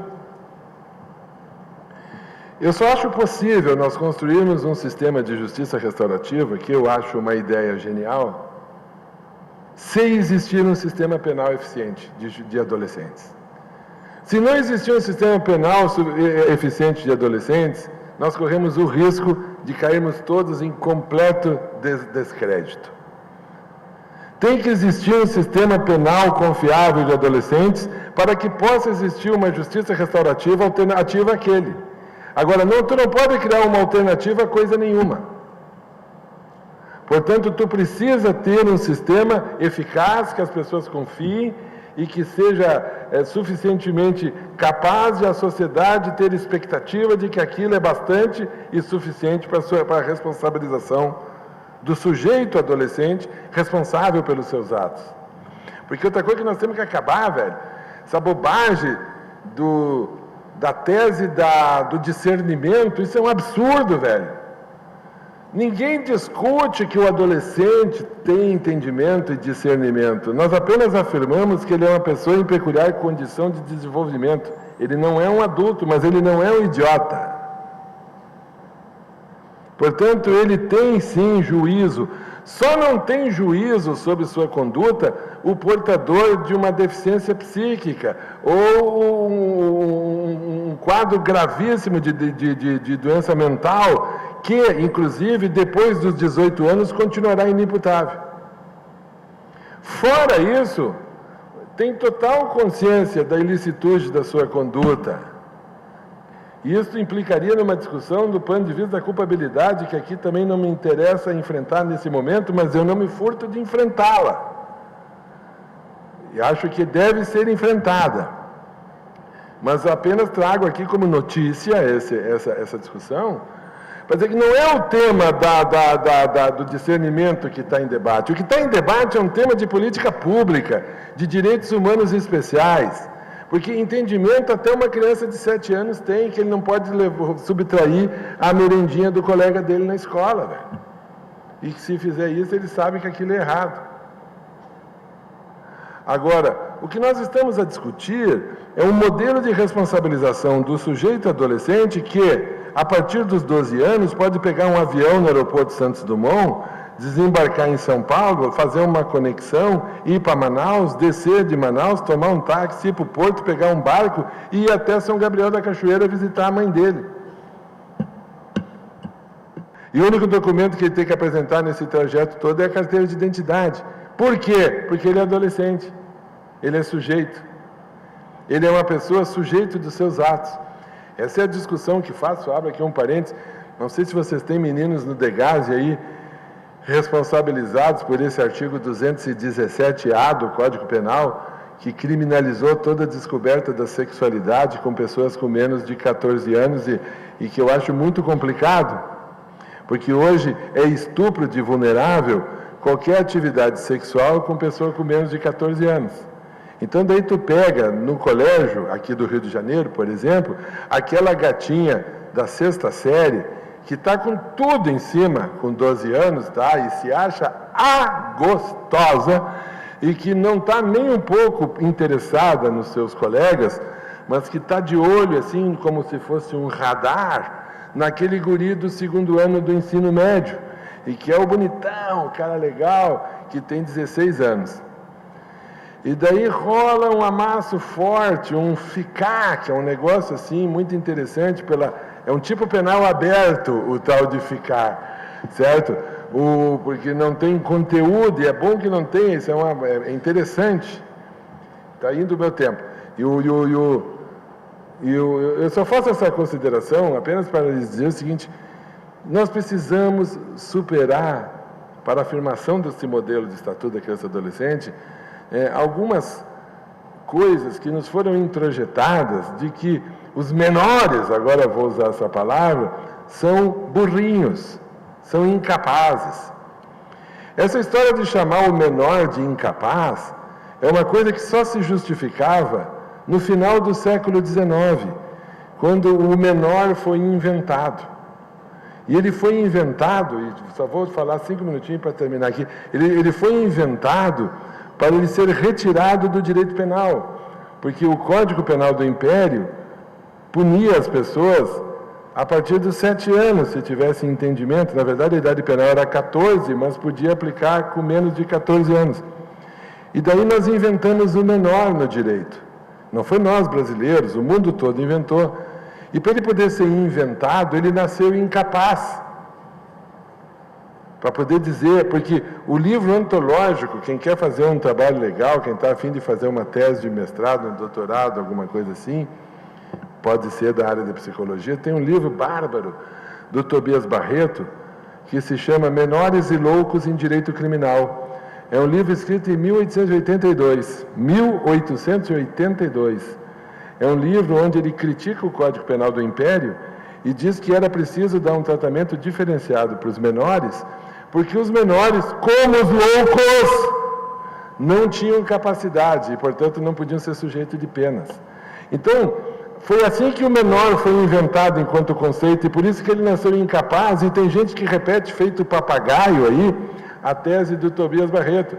Enquanto que a criança e o adolescente, desde a Declaração Universal dos Direitos da Criança em 59, pelo menos, deixou de ser um incapaz para passar a ser uma pessoa em peculiar condição de desenvolvimento, porque nós passamos a reconhecer a criança num outro estágio, porque a criança, assim como a mulher, se transformou no século XX. Só para terminar, no século XX, no início do século XX até meados do século XX, a mulher, se chegava na menopausa, morria. A única expectativa dela era a missa. Era um ser pronto para morrer. Hoje, nesse fim de século XX, início do século XXI, nós, os homens, estamos tomando um baile. Se não é a Pfizer, nós estamos liquidados. Porque as mulheres... Vê a Suzana Vieira, velho. Arrasando. Só pega gurizinho. Então, mudou a relação com a vida. E as crianças e adolescentes mudaram junto. Na relação com a vida. Então, a relação que nós levamos em consideração é a relação de sujeito, pessoa em peculiar condição de desenvolvimento, que tem responsabilidade. Última lâmina, só a última para encerrar, só uma mensagem. Please, where? Não é essa. Será que eu viajei na maionese?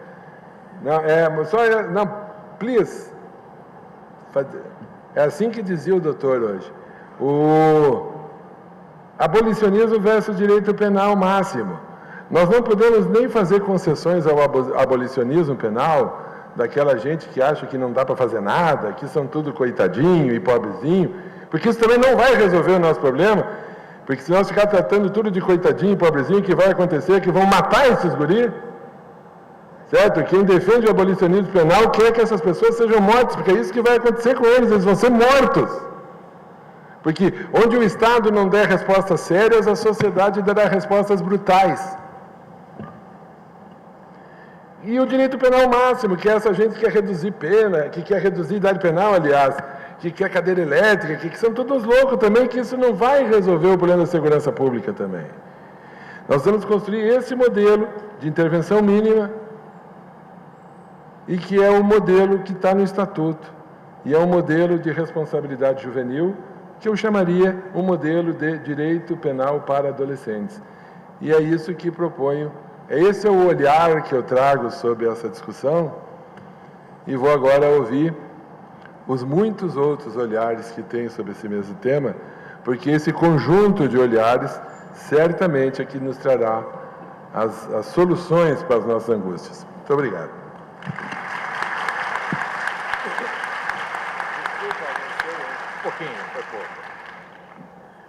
Bem,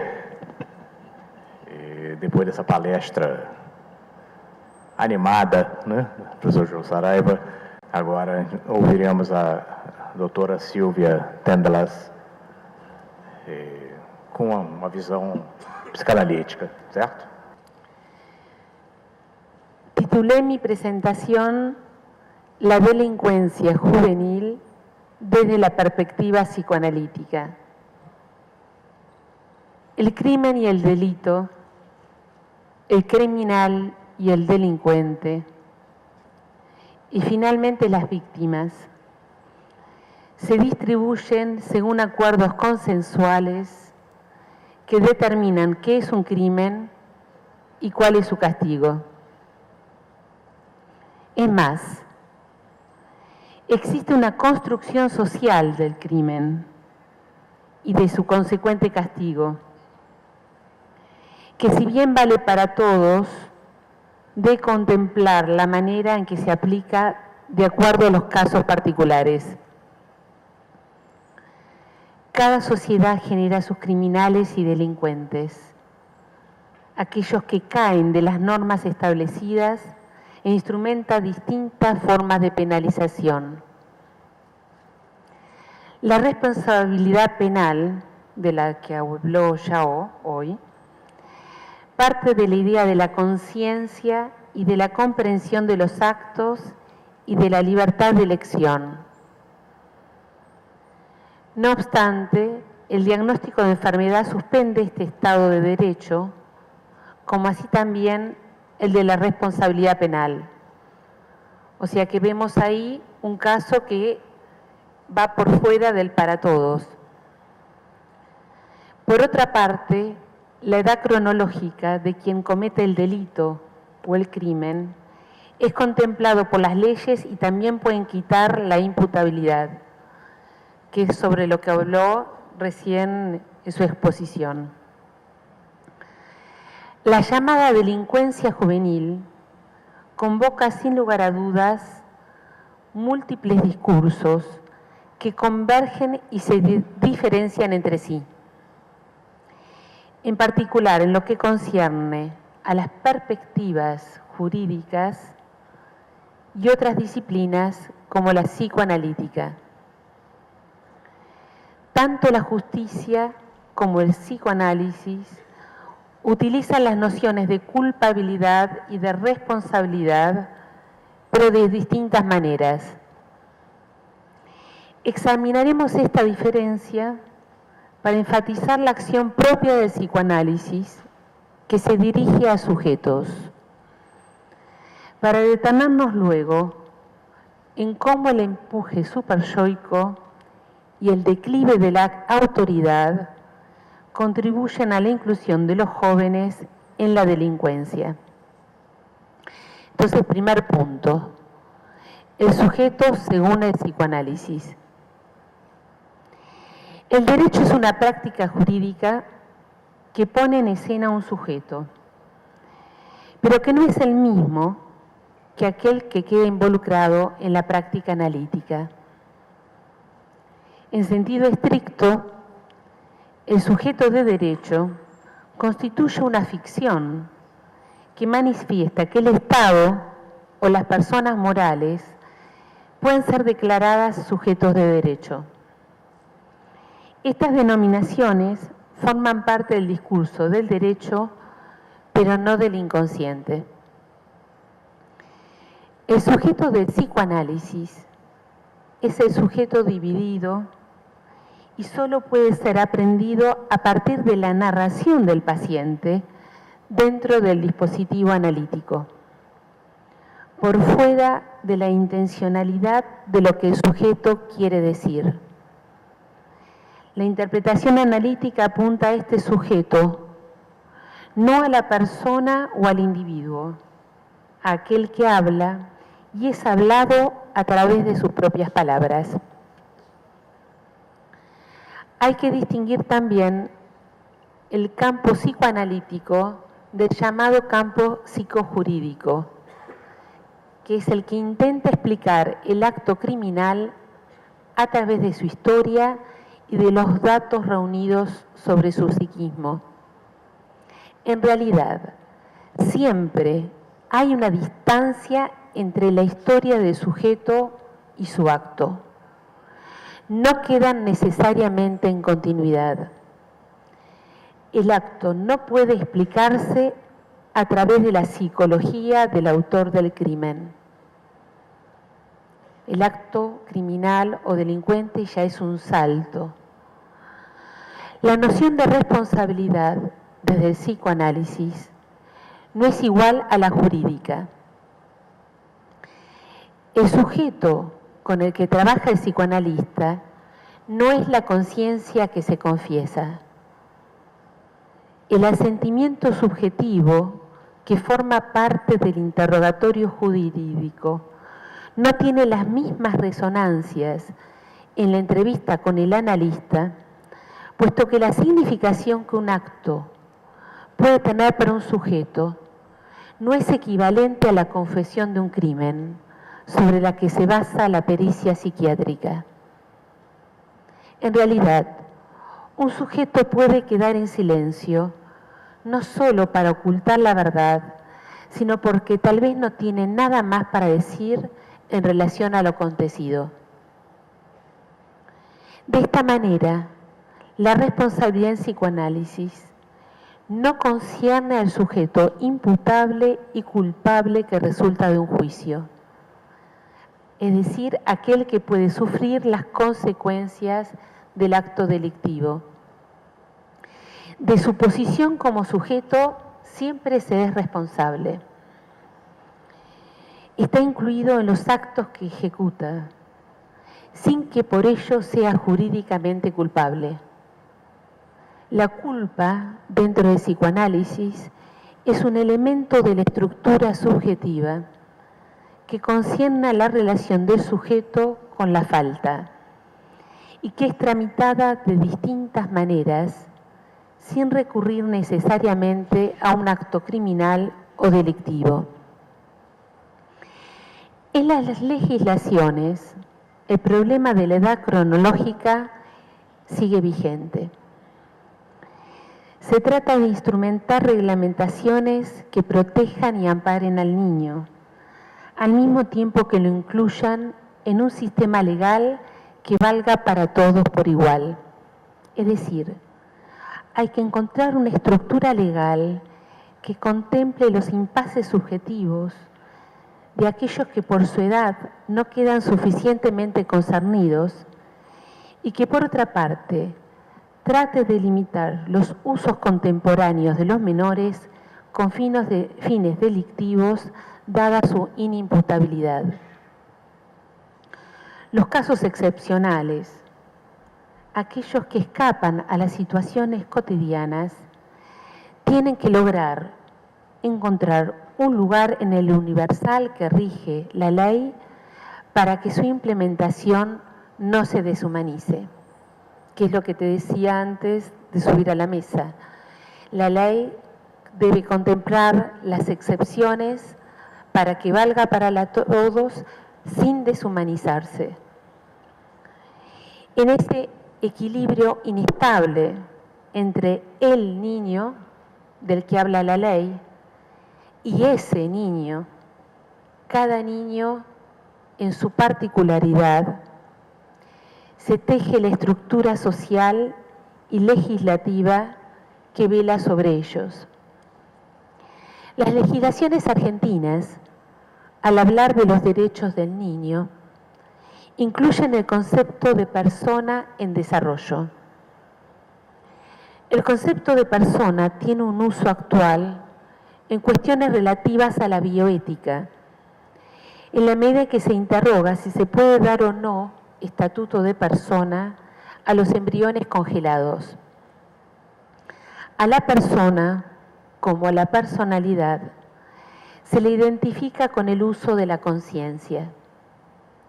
Se excluye así la presencia de un sujeto, que por su misma definición, para el psicoanálisis, se hace presente en los enunciados a través de la enunciación. La llamada persona en desarrollo no se contrapone necesariamente con la perspectiva subjetiva, pero indica ya un punto de abordaje diferente. Se trata de señalar, entonces, cuál es su articulación posible. La ley se ocupa de los derechos del niño. Esta orientación implica ya un cambio de aprehensión del niño, de ser un objeto de protección, como era la antigua ley argentina del patronato de menores, se pasa a la restitución de un estatuto de sujeto de derecho. Encontramos aquí una evolución de las legislaciones relativas al niño. El punto central de la ley es la afirmación del derecho de ser oído. No se trata ya de que se hable de él a través de la declaración de sus derechos, sino que se lo escuche. Se apunta así no tanto al niño, objeto de la ley, sino de dar lugar al sujeto para que pueda dar sus razones, restituyéndole su derecho a tomar la palabra y ser escuchado. Ahora bien, no alcanza con hablar ni con ser escuchado. A eso se añade quién lo escucha y qué se hace con lo que dice. Un niño puede ser escuchado en su declaración solo para dictaminar si miente o fabula, como en muchas ocasiones en las pericias por abuso sexual infantil. La escucha del niño no lo devuelve más sujeto en este caso. Sigue siendo el objeto del poder de la justicia y de su veredicto. La justicia se asegura del ejercicio efectivo de los derechos reconocidos al niño y facilita la instrumentación legal de ese derecho a través de la información adecuada, el suministro de abogados y la reflexión de sanciones acordes a su edad en caso de delitos cometidos.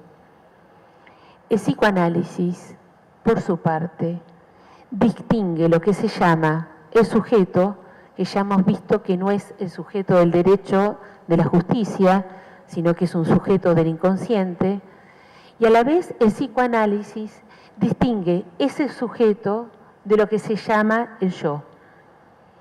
El yo es el residuo de las identificaciones con las que se viste el sujeto.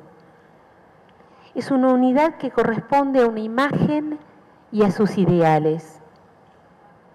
Fundamentalmente el yo afirma, niega o reflexiona, es puro desconocimiento, porque aquello que lo determina se hurta a él mismo no lo sabe. Esto conduce a una reflexión acerca del valor que se da al asentimiento y cómo se sitúa verdaderamente el lugar del sujeto. El sujeto, en cambio, el sujeto de psicoanálisis, es puntual, evanescente, aparece en los intersticios de las palabras, en las puntuaciones, en las pausas, en los lapsus, en aquello que no se sabe y se vuelve una manifestación del inconsciente. En definitiva, el sujeto es un estilo que se capta en el decir, en su enunciación, a través de las palabras. El psicoanálisis se ocupa de las singularidades en las que cada caso vale con los principios de su organización interna. El tratamiento se desarrolla en la intimidad del encuentro entre el paciente y el analista. Y en ese ámbito particular, se aloja el decir del sujeto. Ninguna situación, por límite que sea, supone necesariamente la iniciación de un tratamiento. No es porque un niño se le murió la madre o que haya cometido un crimen o un delito que se podrá decir que necesariamente tiene que consultar a un analista. Es necesario que se produzca una demanda, que el niño lo quiera, y el tratamiento lo que va a posibilitar es que tome una posición frente a aquello que origina la consulta. El sujeto no es el niño, pero eso no impide que nos ocupemos de los niños. En cuanto a los adolescentes, ellos han cobrado notoriedad en las edades de la vida por lo tumultuoso y explosivo, abúlico y desganado, abnegado e idealista, desafiante y desenfadado, entre otras descripciones. Vale decir, por toda una serie de pares antinómicos que dan cuenta de polaridades con las que el sujeto busca encontrar su lugar. 1001 rostros con los que se capta un momento del devenir que se vuelve paradigmático del cambio. Se abandona la niñez y se establece un tránsito hacia la vida adulta. La apertura a las contingencias de la vida raramente quedan así puestas en primer plano como en ese momento. No siempre, por cierto, pero en muchos casos. No es posible establecer un universal del adolescente, sobre todo porque es una clase que interactúa con todos los individuos que lo componen, como diría Ian Hacking, modificándola. Los sujetos que se incluyen en esa clase son una multiplicidad de singularidades que no hacen el adolescente tipo. Cada uno, a su manera, transita ese momento en el que se ve requerido dar una respuesta personal acerca de la sexualidad y de la muerte, acerca del lazo con el otro y su inclusión en la comunidad a la que pertenece. El adolescente queda situado en el intersticio en que uno es depositario del discurso parental y su búsqueda por producir un efecto de separación al abandonar la niñez. ¿Con qué recursos contará frente a este acceso a la sexualidad? ¿Qué destinos tendrán sus identificaciones, su ideal, siempre el acecho de imperativos superyoicos? Para los adolescentes, la cuestión de la posición sexuada y la elección del objeto están determinadas por el atravesamiento de la metamorfosis de la pubertad, de los cambios que se producen en su cuerpo, puesto que brindan nuevas posibilidades de hacer uso de su cuerpo y del otro. El saber buscado no pertenece a la biología, puesto que no existe un instinto sexual que pueda orientarlo. Frente al cambio real que se produce en el cuerpo, el puber se confronta con un discurso social que le da un sentido, pero que de ningún modo responde al enigma que despierta su propia sexualidad. Resulta necesario, pues, un trabajo de invención personal. Este tránsito, llamado adolescencia, lo cristaliza en una modalidad que determinará su vida adulta. Entonces, el concepto de niño, el de adolescente, incluidos en el adjetivo juvenil, muestran así incluir una variedad de individuos diferentes y únicos en esa clase. Y si de delincuencia se trata, también esta noción se aplica a los múltiples sujetos incluidos en ella. La delincuencia juvenil se revela así una clase en la que se incluyen individuos dispares, todos diferentes, palpitando una vida que les es propia. Segundo punto, el empuje superyoico y las salidas identificatorias. Por fuera del veredicto, es necesario distinguir los motivos por los que alguien comete un crimen o delito, de la relación que establece el sujeto con el acto que cometió. O sea que por un lado está la causa o el motivo y por otro lado está el acto. ¿Y cuáles son las repercusiones subjetivas y legales de su acto? Freud, en 1915, escribe un texto titulado Los que delinquen por sentimiento de culpabilidad, ocupándose específicamente del tema de la delincuencia. Allí plantea los casos en los que el acto delictivo criminal es el efecto de una conciencia de culpabilidad que lo precede. La culpa es anterior a la falta. Es el ejemplo de Crimen y Castigo de Dostoyevsky. Los sentimientos de culpa que emergen por causa de los deseos edípicos hacen de todo neurótico un posible criminal. Todos criminales en nuestro inconsciente. La necesidad de castigo se vuelve el móvil que conduce al acto delictivo criminal. De esta manera, Freud invierte la relación. No se es culpable después de haber cometido el acto, sino que la culpa inconsciente es previa y empuja hacia ello. Esa es una orientación. Hay otras. Del lado de la psiquiatría encontramos lo que se llama la motivación y la patología. Del lado del psicoanálisis freudiano, la falta, la culpa y el castigo articulados a la causalidad edípica.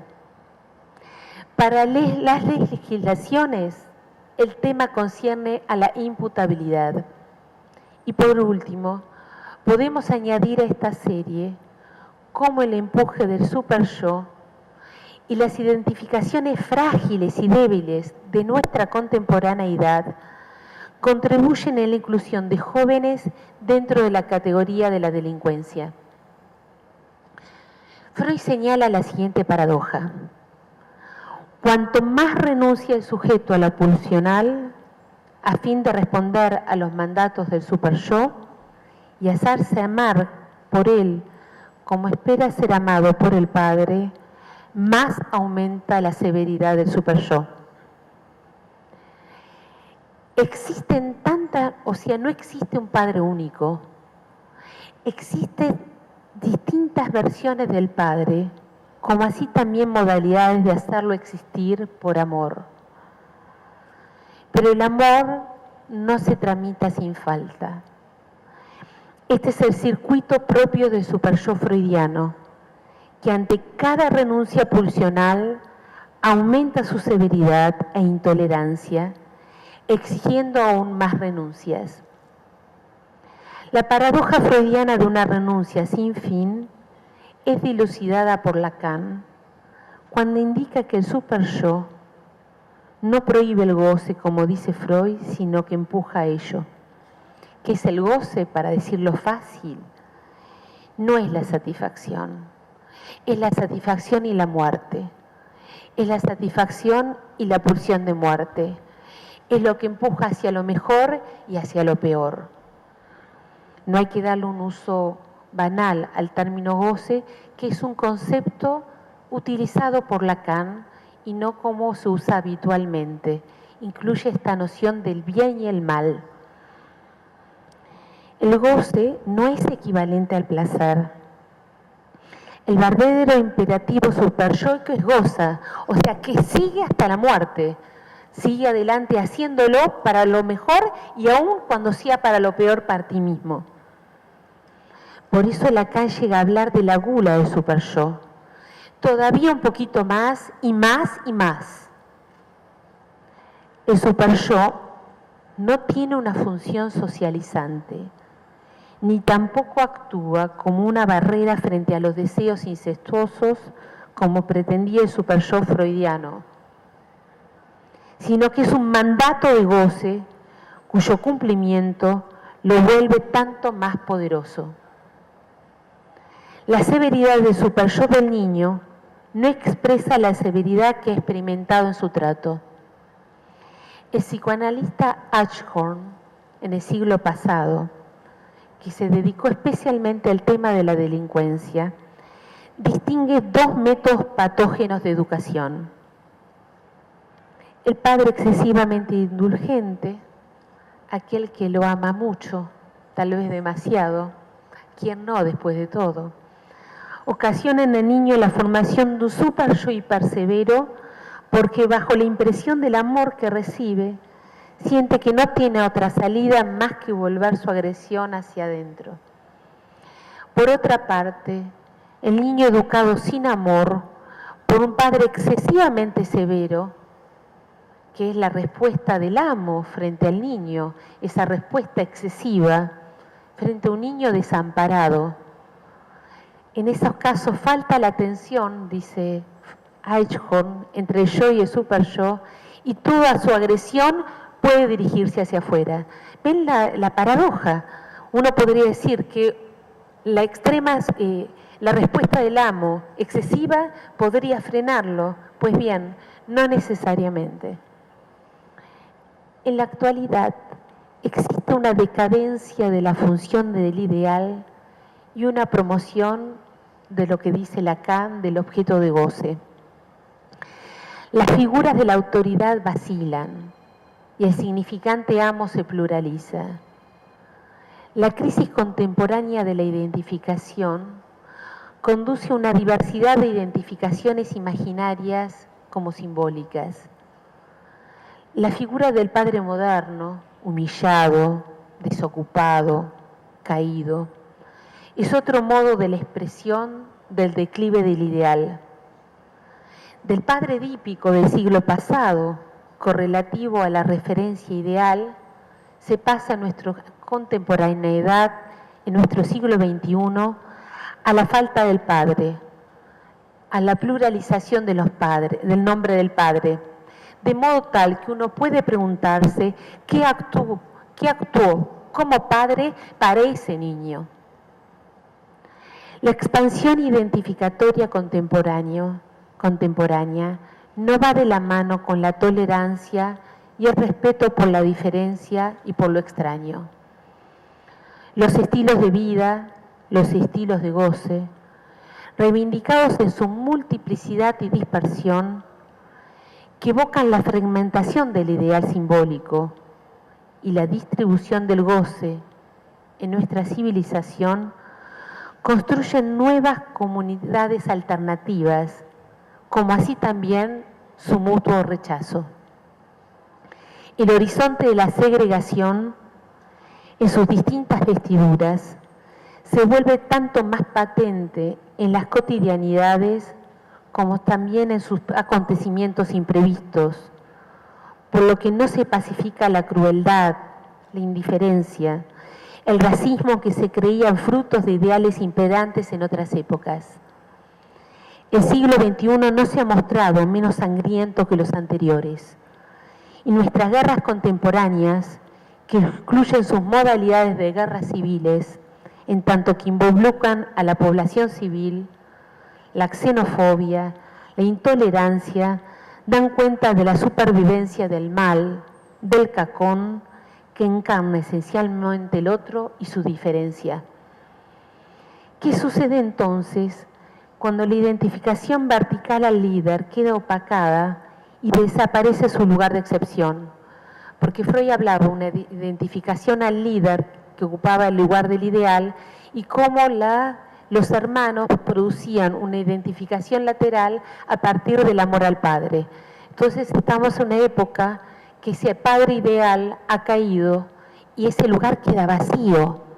Entonces, ¿cuál es el destino de las identificaciones laterales, horizontales, cuando en el centro no se sitúa un ideal que lo ordene por la decadencia de la autoridad del siglo XXI, sino que se encuentra con un vacío?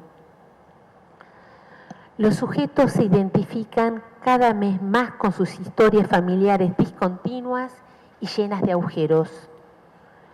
En su lugar surgen las comunidades y los pactos sociales que se fundan sobre nuevas formas de autoridad que testimonian una nostalgia del nombre del padre.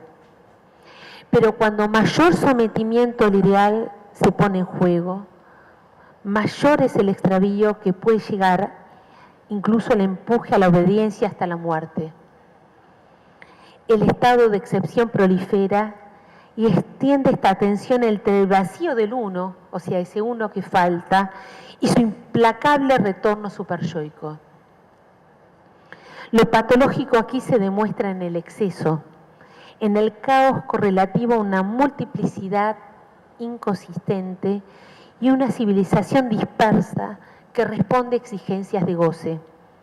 Toxicomanías, por ejemplo, o búsqueda de riesgos transgresores, que es otra vía para pensar la delincuencia juvenil.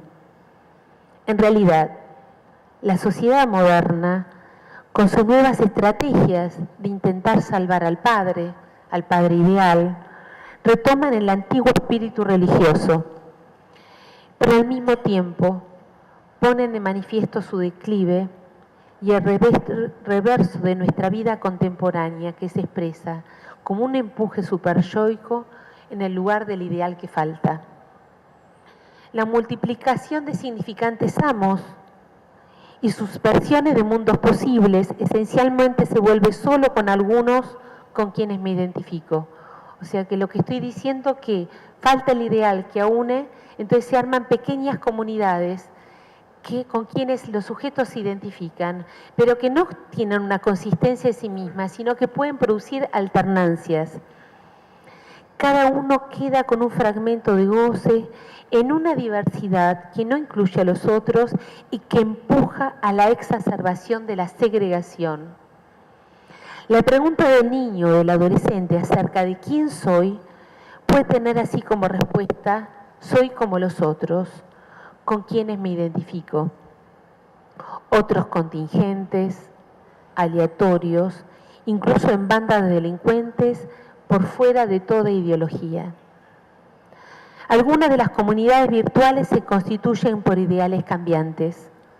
El deslumbramiento por lo nuevo, que nos vuelve todos consumidores, es una expresión del empuje superyoico.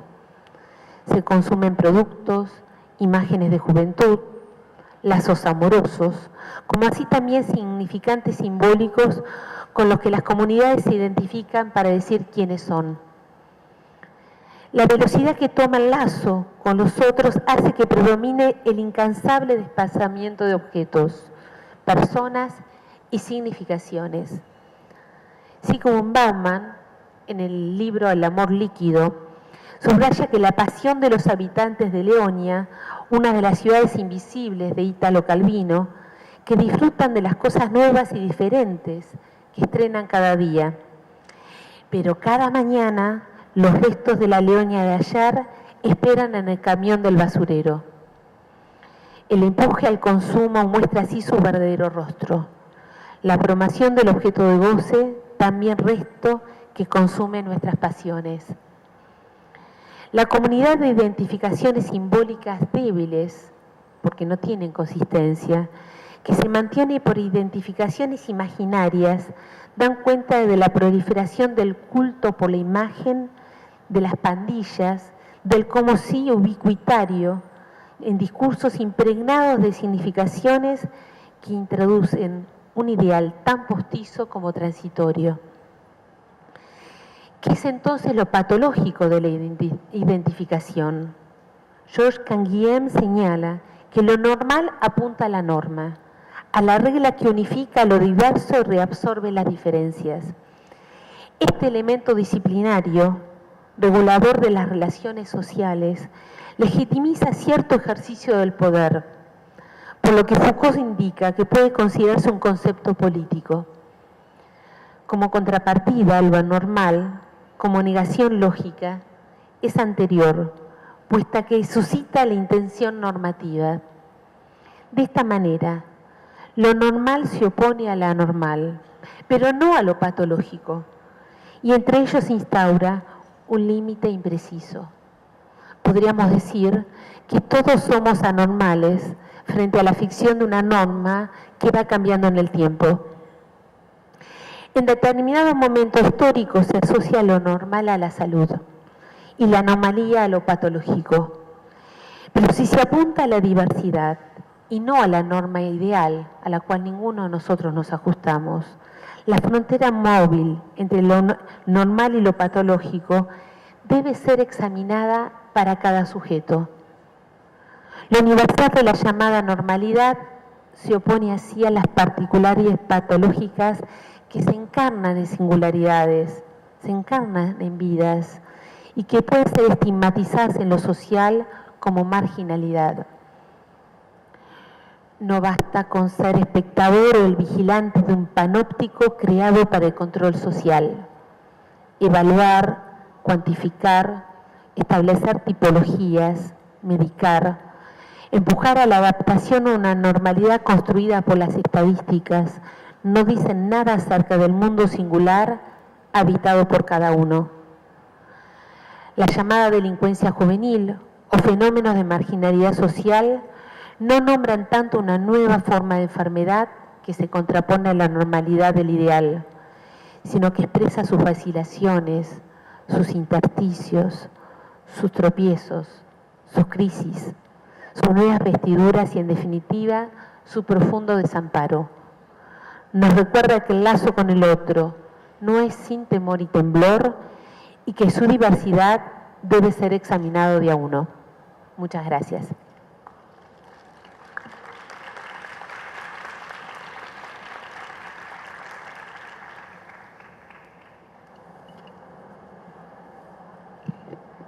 Bem, então acho que agora é hora de abrir para questões do público. A primeira bateria são perguntas para o João Saraiva. Como fica a questão de diminuir a maioridade penal se o Brasil é signatário da Convenção Internacional da Criança, a qual proíbe a prisão para crianças e adolescentes? Bom, a segunda. Estamos num contexto político onde o Estado é prisional, cria presídios. Me parece ir na contramão da política socioeducativa do que precede no ECA e no SENASE. Como lidar com essa contradição? A questão punitiva versus questão socioeducativa. A mídia poderosa que valoriza a punição reforça o Estado penal. Falar sobre o papel dos meios de comunicação nesta conjuntura. Na verdade, são várias solicitações, né? Eu vou te passando aqui, vai ficar mais fácil. Tem mais uma aqui.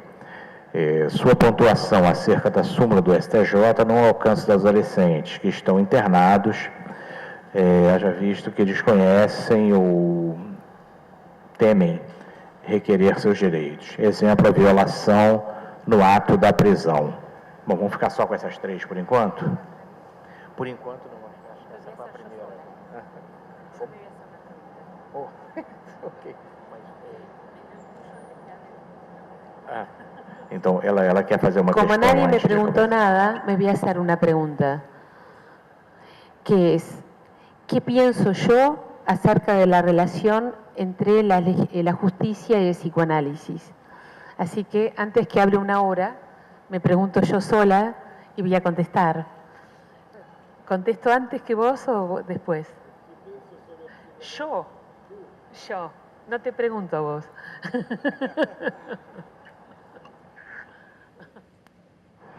Vamos então dar prioridade às damas, né? E começar pela mesa.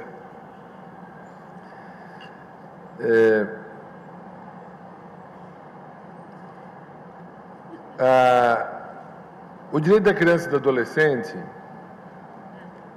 tem uma marca espetacularmente transdisciplinar, certo? Conceitualmente, ele é transdisciplinar.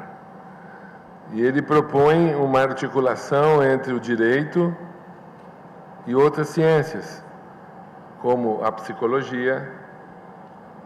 A pergunta veio em face da psicoanálise, a psiquiatria, a pedagogia, o serviço social, um conjunto de ciências e olhares que devem resultar, ao final, numa justiça da infância e da juventude. O que eu havia comentado antes, no nosso encontro informal aqui no grupo, é que julgo imprescindível que se manobre com essas informações, mas que cada macaco no seu galho. Compreende? Existe essa expressão em português? Traduzido literalmente seria cada mono em sua rama, não? Cada macaco no seu galho. Ou seja, eu creio, e essa é a frase que fiz, que a relação entre o direito e a psicoanálise é como o namoro de um passarinho com um peixe. Os dois podem se apaixonar. Os dois podem até namorar e se encontrarem. Mas, do meu ponto de vista, nunca vão poder morar juntos. Porque vivem em mundos distintos. O conceito do direito enquanto ciência, a partir dos seus preceitos, de seus padrões fundamentais para que o direito subsista. O próprio conceito de sujeito para nós do direito, que tu falaste sobre isso, do conceito de sujeito para a psicoanálise, né? E a dimensão que um e outro têm, diversa, fazem com que essas ciências, elas evidentemente têm que interagir, mas cada um cumpre um papel.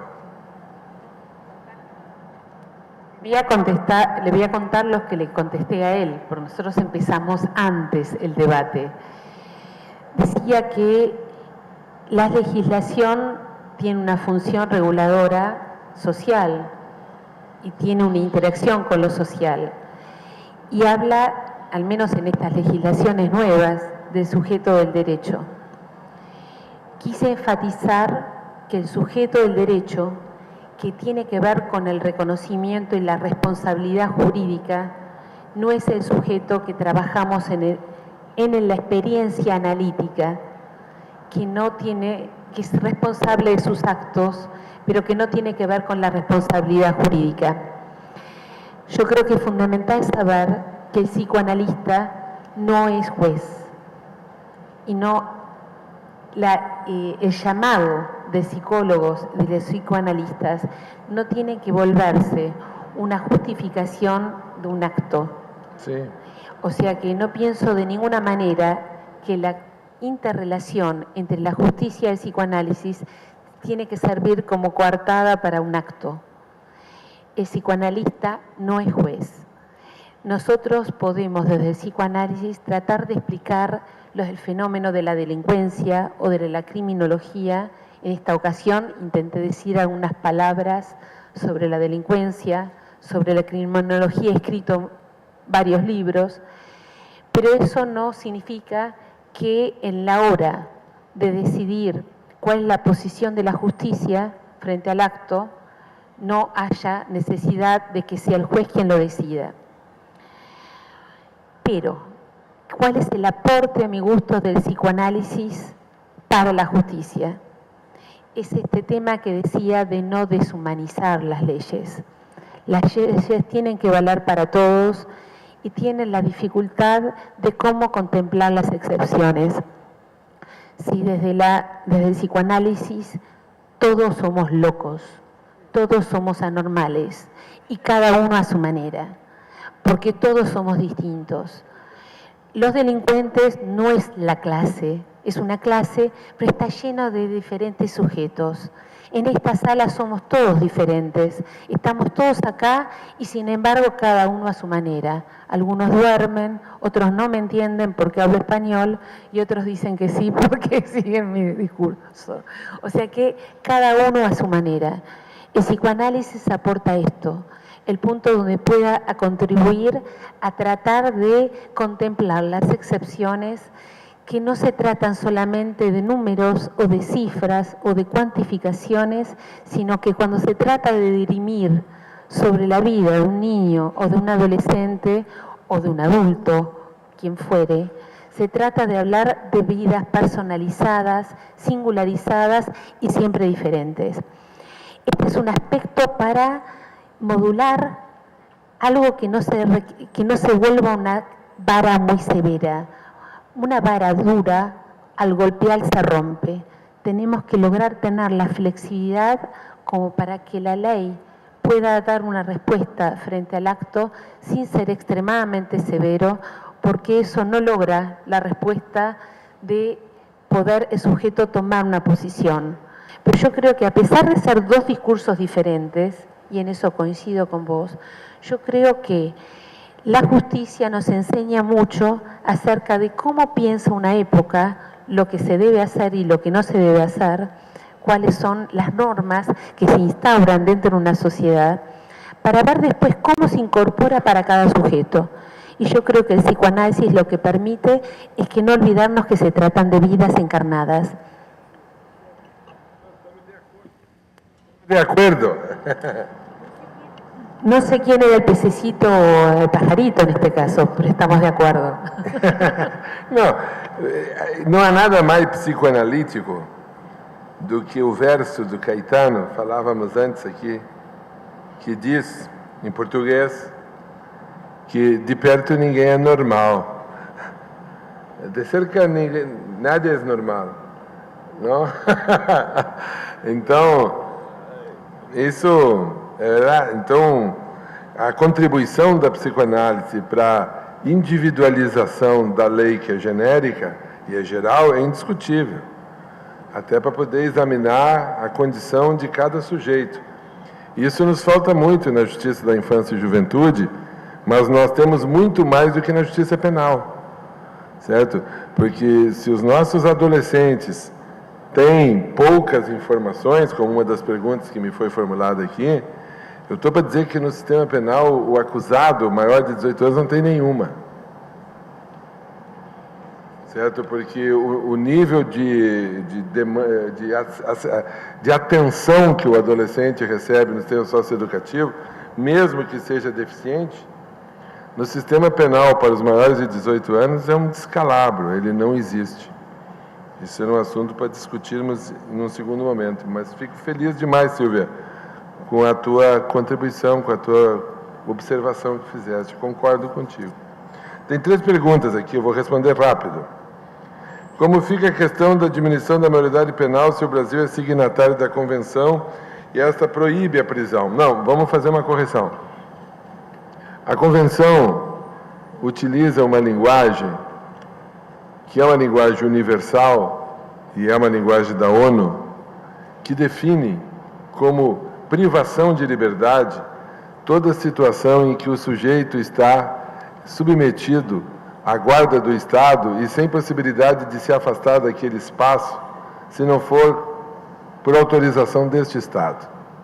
Então, toda forma de privação de liberdade está regulada na normativa internacional. Então, a Convenção, ela não obstrui a privação de liberdade. Ela, inclusive, autoriza a privação de liberdade. Agora, o que a Convenção determina é que essa privação de liberdade se dê em um espaço especializado, por uma demanda própria, certo? Distinto dos maiores de 18 anos, porque a Convenção estabelece em 18 anos essa referência para o mundo ocidental, mas não proíbe a privação de liberdade. Então, eu acho que a gente tem que fazer um acerto aqui de linguagem. Nós temos que fazer um acerto de linguagem. Esse acerto de linguagem ele é muito importante porque o adolescente privado de liberdade no degase, a sensação que ele tem é que ele está preso. E quero dizer para vocês que se eu estivesse lá, eu também teria esta sensação. Porque se eu estou no lugar de onde eu não posso sair, a não ser autorizado por outrem, eu estou preso. Evidentemente que está nessa condição, privado de liberdade, isso autorizado pela Convenção, eu estou indo além do Estatuto, estou me detendo na normativa internacional, isso não é ilegal. O que nós podemos discutir, e essa discussão eu pessoalmente sempre fui favorável a que ela fosse feita, é se Os parâmetros que o Estatuto adota enquanto mecanismo de defesa social são suficientes. Quando ele diz, por exemplo, que um garoto de 12 anos pode ficar por até 3 anos internado, e diz que um de 19, por fato cometido aos 17, também fica os mesmos 3 anos. E eu, pessoalmente, acho que isso deveria mudar. Eu nem sei se o de 12 deveria ser sujeito à privação de liberdade, mas sei que, para determinadas circunstâncias, na faixa entre 14 e 16 e entre 16 e 18, para determinados tipos penais, porque nós temos que trabalhar com um sistema justo. Eu, pessoalmente, acho que a adolescência é um fenômeno que, no século XXI, vai se estender até os 30 anos. Consequentemente, nós temos que ter um sistema justo. Por exemplo, eu não acho justo que um garoto de 18 e outro de 17 resolvem fazer um arrombamento num apartamento, porque o de 18 tem a informação de que os patrões foram para os lagos e que o apartamento está limpo e que dá para chegar lá. E acontece que eles não contavam que o marido e a mulher brigaram lá nos lagos, e a mulher ficou e o marido veio. E quando eles entraram no apartamento, que eles imaginavam que estava limpo, o cara estava dentro de casa, o dono da casa. E eles entraram em confronto com ele, e o dono da casa morreu. E isto é um latrocínio. E que o garoto de 18, que é um menino, está sujeito a pegar 30 anos de prisão. E o garoto de 17, que é outro menino, pode ficar por até 3 anos. Isso não está certo. Nós temos que encontrar uma solução melhor para isso. É isso que a sociedade berra. Esse é o meu ponto de vista. Na Colômbia, por exemplo, o sistema socioeducativo colombiano não permite a privação de liberdade de adolescentes com 12 anos. A privação de liberdade só pode acontecer na Colômbia a partir dos 14. Mas entre 14 e 16 na Colômbia, ele pode ficar privado de liberdade por determinados tipos penais por até 4 anos. E entre 16 e 18, por determinados tipos penais, por até 8 anos. Isso envolve uma mudança de mentalidade, essa situação da Colômbia, e que tem uma legislação interessante, eu acho que mereceria um olhar, e um sistema socioeducativo muito bom. E é lá que os meninos ficam, no sistema socioeducativo da Colômbia, onde eles podem ficar até os 24 anos. O Chile tem um sistema socioeducativo parecido com o da Colômbia, sendo que lá eles são mais duros. E eles têm privação de liberdade. Eu não estou advogando isso. Eu nem estou dizendo que nós devamos fazê-lo. Eu só estou dizendo que nós temos que estar dispostos a fazer esse debate. Porque eu, pessoalmente, e eu fui juiz muitos anos, a vida toda praticamente, eu não acho justa a solução que o Estatuto dá, tratando igualmente os desiguais. Em primeiro lugar, igualando entre 12 e 18 anos. Tinha a diferença de um garoto de 12 anos para um garoto de 18 anos, é a diferença que existe entre o time do Grêmio e o time do Internacional. Tá? Não dá para comparar. Eu sou gremista. E o time do Internacional está lutando com o Fluminense. Com todo respeito.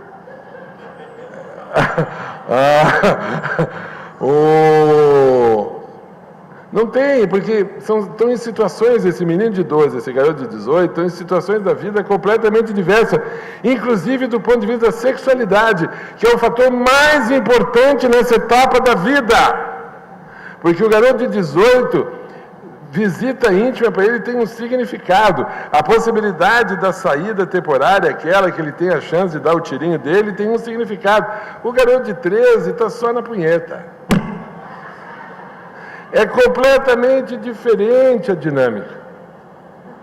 Não, a gente tem que falar objetivamente isso e tirar um certo blague, mas o assunto é sério. Ele é sério porque a nossa militância dos direitos da criança, ela tem dificuldade para discutir isso. E é por isso que nós somos atropelados por essa gente que quer o rebaixamento da idade penal. Porque nós trabalhamos com o Estatuto da Criança e Adolescente como se ele tivesse sido um texto que veio no bolso de Moisés, lá no Monte Sinai, que ele trouxe os 10 mandamentos na mão e no bolso trouxe o Estatuto. Né? Não, eu defendo o Estatuto com unhas e dentes. Agora, creio que nós devamos ter clareza de que, se existe uma demanda da sociedade, por que eles têm essa demanda? É justa, é injusta, são loucos? Estão fora da real? É um absurdo? Não, por que eles estão falando isso? O que eles dizem que nós não estamos fazendo? Então vamos ouvir, vamos ver o que os outros países estão fazendo. E daí nós vamos discutir, no contexto internacional, como as coisas estão funcionando. Mas não para pegar os Estados Unidos como referência, com todo respeito ao palestrante de hoje pela manhã. Certo? Porque lá eles têm soluções as mais diversas de um Estado. Mas, olhando para a Europa, olhando para a Alemanha, olhando para a Espanha, e vendo quais são as soluções, e vendo no contexto latino-americano o que os vizinhos estão fazendo. Colômbia, por exemplo, que é um país muito parecido com a gente. A Colômbia tem muito mais que a Argentina, embora a Argentina esteja tão próxima de nós. A composição étnica da Colômbia e cultural da Colômbia é mais parecida com o Brasil do que a Argentina. O nosso país, com as diferenças regionais, etc. E no tema da criminalidade também. Nós temos, vocês do DEGASE sabem que o crime organizado é um problema. O crime organizado está presente nas unidades de internação, ele intimida, ele é uma situação grave, o tráfico de entorpecentes é uma coisa endêmica e nós precisamos ter respostas sérias. Por isso que a gente tem, só que nós temos que conversar entre nós, para acertar um discurso. Então, desculpe-me, estendi demais. Estamos num contexto político. Bom, acho que eu já falei desse troço do prisional. Eu também concordo. Acho que nós estamos sendo atropelados pela turma do direito penal máximo. Estamos sendo atropelados. Nós estamos sendo pautados pela Record, nós estamos sendo pautados por aquele tipo de discurso que acaba pautando também o discurso da Globo, com todo o respeito. Por exemplo, aquele programa daquela moça, esposa do rapaz do Jornal das 20 Horas, como é que é o nome dela? Tem um programa de manhã, Fátima Bernardes, com todo respeito, aquele programa me lembra muito uma cerveja sem álcool.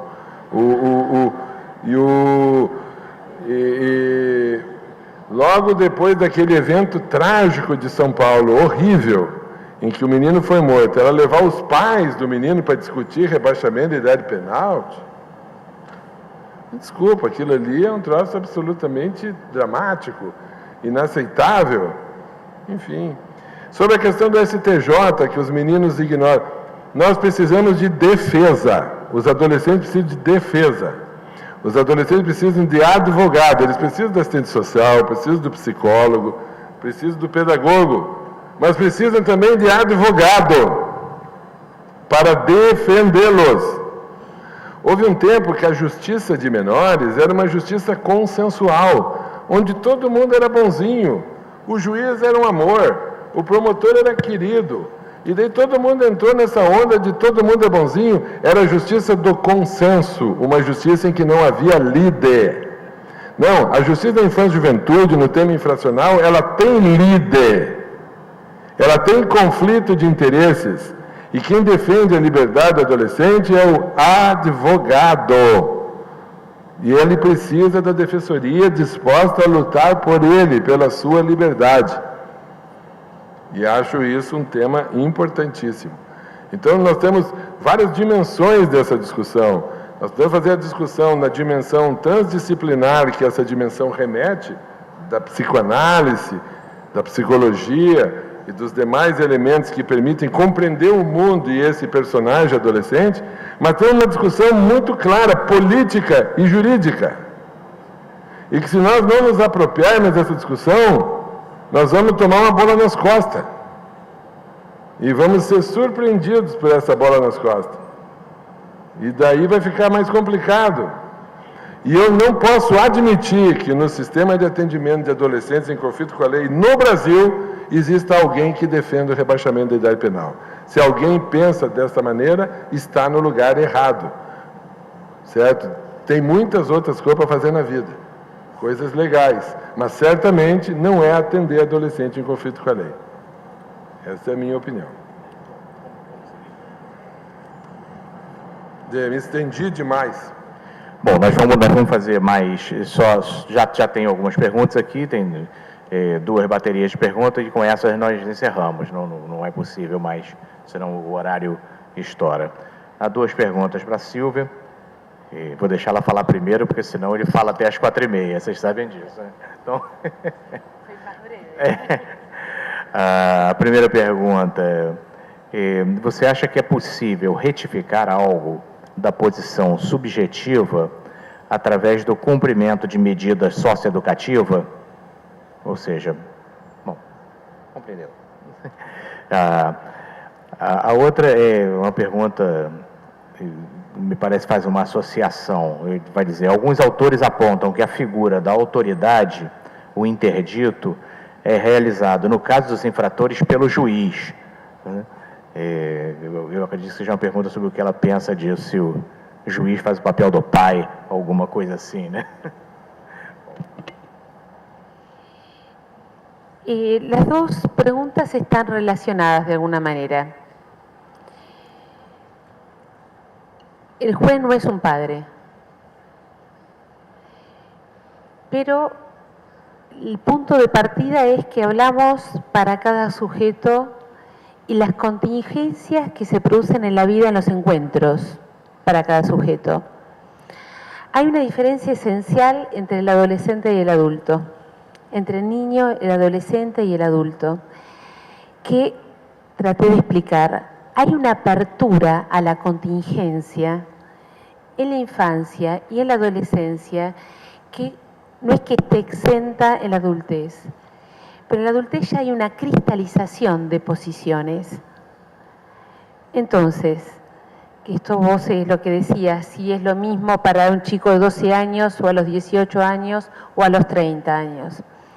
A mí me parece que los tratamientos que proponen de las medidas socioeducativas, si entra dentro de las contingencias del buen encuentro para un niño o para un adolescente, por supuesto que va a producir sus efectos. Pero el concepto de rectificación subjetiva es un concepto psicoanalítico que abarca algo más de una buena identificación. Porque dentro de las medidas, dentro de la comunidad de discursos que involucra todo niño o todo adolescente, no solamente los delincuentes, todos, psicopedagogas, asistentes sociales, pediatras, neurólogos, el analista eventualmente, los jueces o los abogados cuando hay una infracción. Dentro de ese panóptico de distintas disciplinas se producen buenos y malos encuentros. Entonces me parece que si el método socioeducativo contribuye de alguna manera a que el chico pueda ubicarse sin cristalizarse, por ejemplo, en una posición delictiva por pura identificación a una pandilla, por ser como los otros. Si aparece la posibilidad de ser como los otros en un mundo más amplio, a mí me parece que efectivamente algo se puede producir en el niño o en el adolescente. Recuerdo que hace unos años a mí me invitaron a una institución en Belo Horizonte que se llamaba Fica Vivo, que trabajaban dentro de las favelas y no era para evitar el crimen como un delito hacia otros en forma general o delincuencia. Intentaban que los chicos, adolescentes, no se maten entre ellos por las guerras de pandilla que había entre ellos. Era Fica Vivo, pero para que no se maten entre ellos. Y en el momento que fui a hablar sobre qué es a quién mata el asesino, lo que ellos me decían es que muchos chicos nunca salen de la favela, nunca salen del mundo pequeño en que viven. Entonces me parece que si el método socioeducativo le permite ampliar el mundo, de modo tal de ver otras opciones, que no queden nada más que no se sientan obligados a cristalizarse en la única opción que encontraron por las contingencias. A mí me parece que, no sé si rectifica la posición, pero por supuesto que abre su mundo a otros mundos posibles. Yo hablaba en la Argentina con un psicoanalista que se ocupa específicamente de delincuentes, trabaja en las prisiones, y él me decía que no es lo mismo un adolescente o un sujeto joven que produce un primer delito, que hay una cierta vacilación, una cierta incertidumbre, y en la consulta por ahí toma otra posición frente a lo que está sucediendo o al acto que hizo, que alguien que lo toma como una profesión, que es el delincuente que tiene un yo, lo que se llama un yo criminal, que no es que está sin autoridad, no es el declive de autoridad, ellos tienen leyes propias, sus principios, su ética por la cual se rigen. Entonces no es lo mismo para alguien que puede ser un prestigio haber hecho un delito nuevamente con cierta sagacidad, pedagogo, para el encuentro con un asistente social que le proporcione las posibilidades de tener otras alternativas. A mí me parece que en ese sentido podría ser un momento privilegiado para abrir las contingencias. No porque en sí mismo sea una rectificación, se modifica y tiene acceso a nuevas posibilidades. Entonces no llamaría rectificación subjetiva, pero sí el encuentro aleatorio y contingente con nuevas opciones en la vida. Y por otro lado, el juez en sí mismo, así como el psicoanalista no es juez, el juez tampoco es padre. El juez no es tampoco padre, pero a veces puede encarnar una autoridad eventualmente, contingentemente, para un sujeto que lo interprete. Pero eso lo sabremos si un sujeto lo dice él desde su posición subjetiva, que en esa ocasión, cuando se encontró a Yao como juez, dijo algo que para él lo dejó pensando, le hizo resonar algo y lo interpretó. Pero eso sería un sujeto abierto a su inconsciente.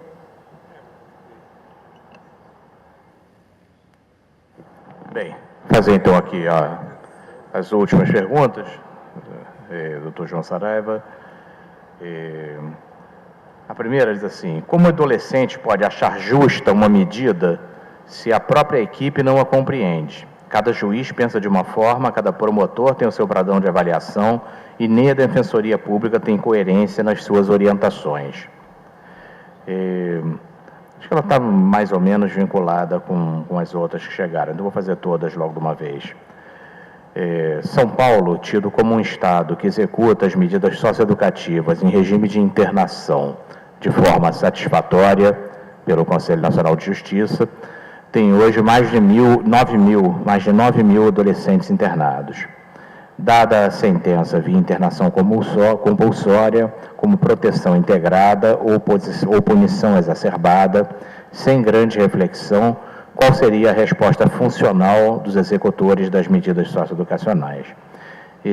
Frente ao Judiciário, quais medidas civis de enfrentamento são possíveis? Qual o papel do Judiciário? Parecida. Junto ao órgão de execução das medidas socioeducativas, se o ente pode intervir diretamente na administração, gestão, segurança e operacionalização das unidades socioeducativas, querendo atuar como verdadeiro gestor. E a última, qual o posicionamento do senhor sobre o aumento considerável das internações provisórias no país? Me parece o uso de cautelar sem requisito na função de pena curta. São ótimas as perguntas e eu vou tentar respondê-las assim no mesma toada. Vamos ver se dá. Da Marisa,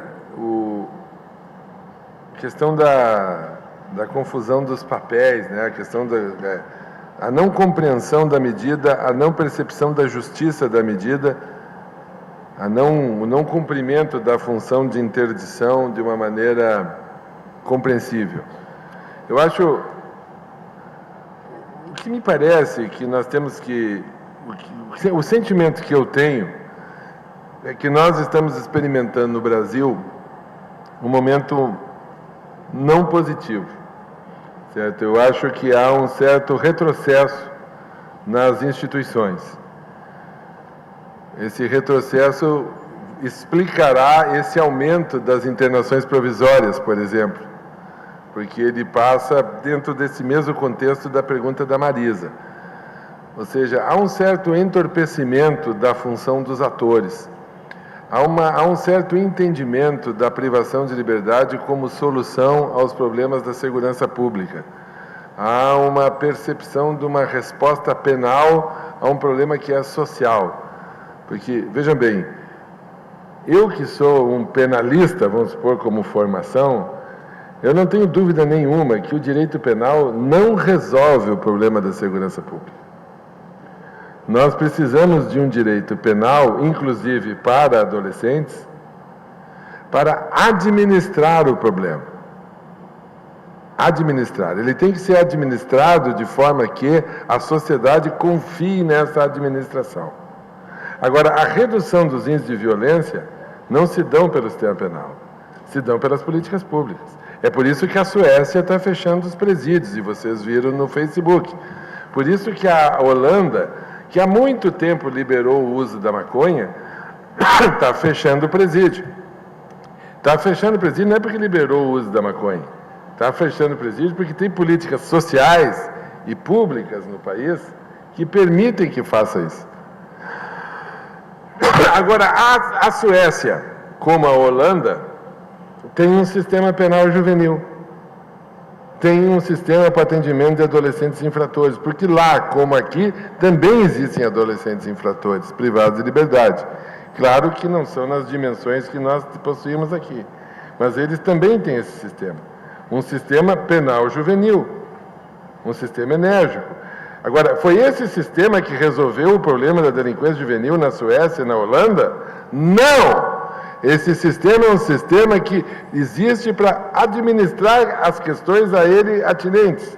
Agora, a resolução do problema de segurança pública passa longe do problema socioeducativo. Agora, nós, do sistema socioeducativo, não podemos ignorar que nós temos que administrar melhor as questões que estão sob o nosso encargo. E essa administração passa, do meu ponto de vista, por um redimensionamento da função dos atores do sistema de justiça, como essa pergunta da Marisa, do juiz, do promotor e do defensor, e da polícia civil e militar, como também poderá passar, do meu ponto de vista, pela lei. É possível que a lei seja o último lugar que tenha que ser visitado. Mas eu admito discutir todos isso, mas dentro do âmbito do nosso sistema. Dentro do âmbito do nosso sistema. É a questão de São Paulo. São Paulo responde hoje por metade dos adolescentes privados de liberdade no Brasil. Como São Paulo também prende muita gente, porque São Paulo é um estado muito complexo. E eles têm e são um estado conservador, certo? Do ponto de vista do olhar sobre a realidade política e social.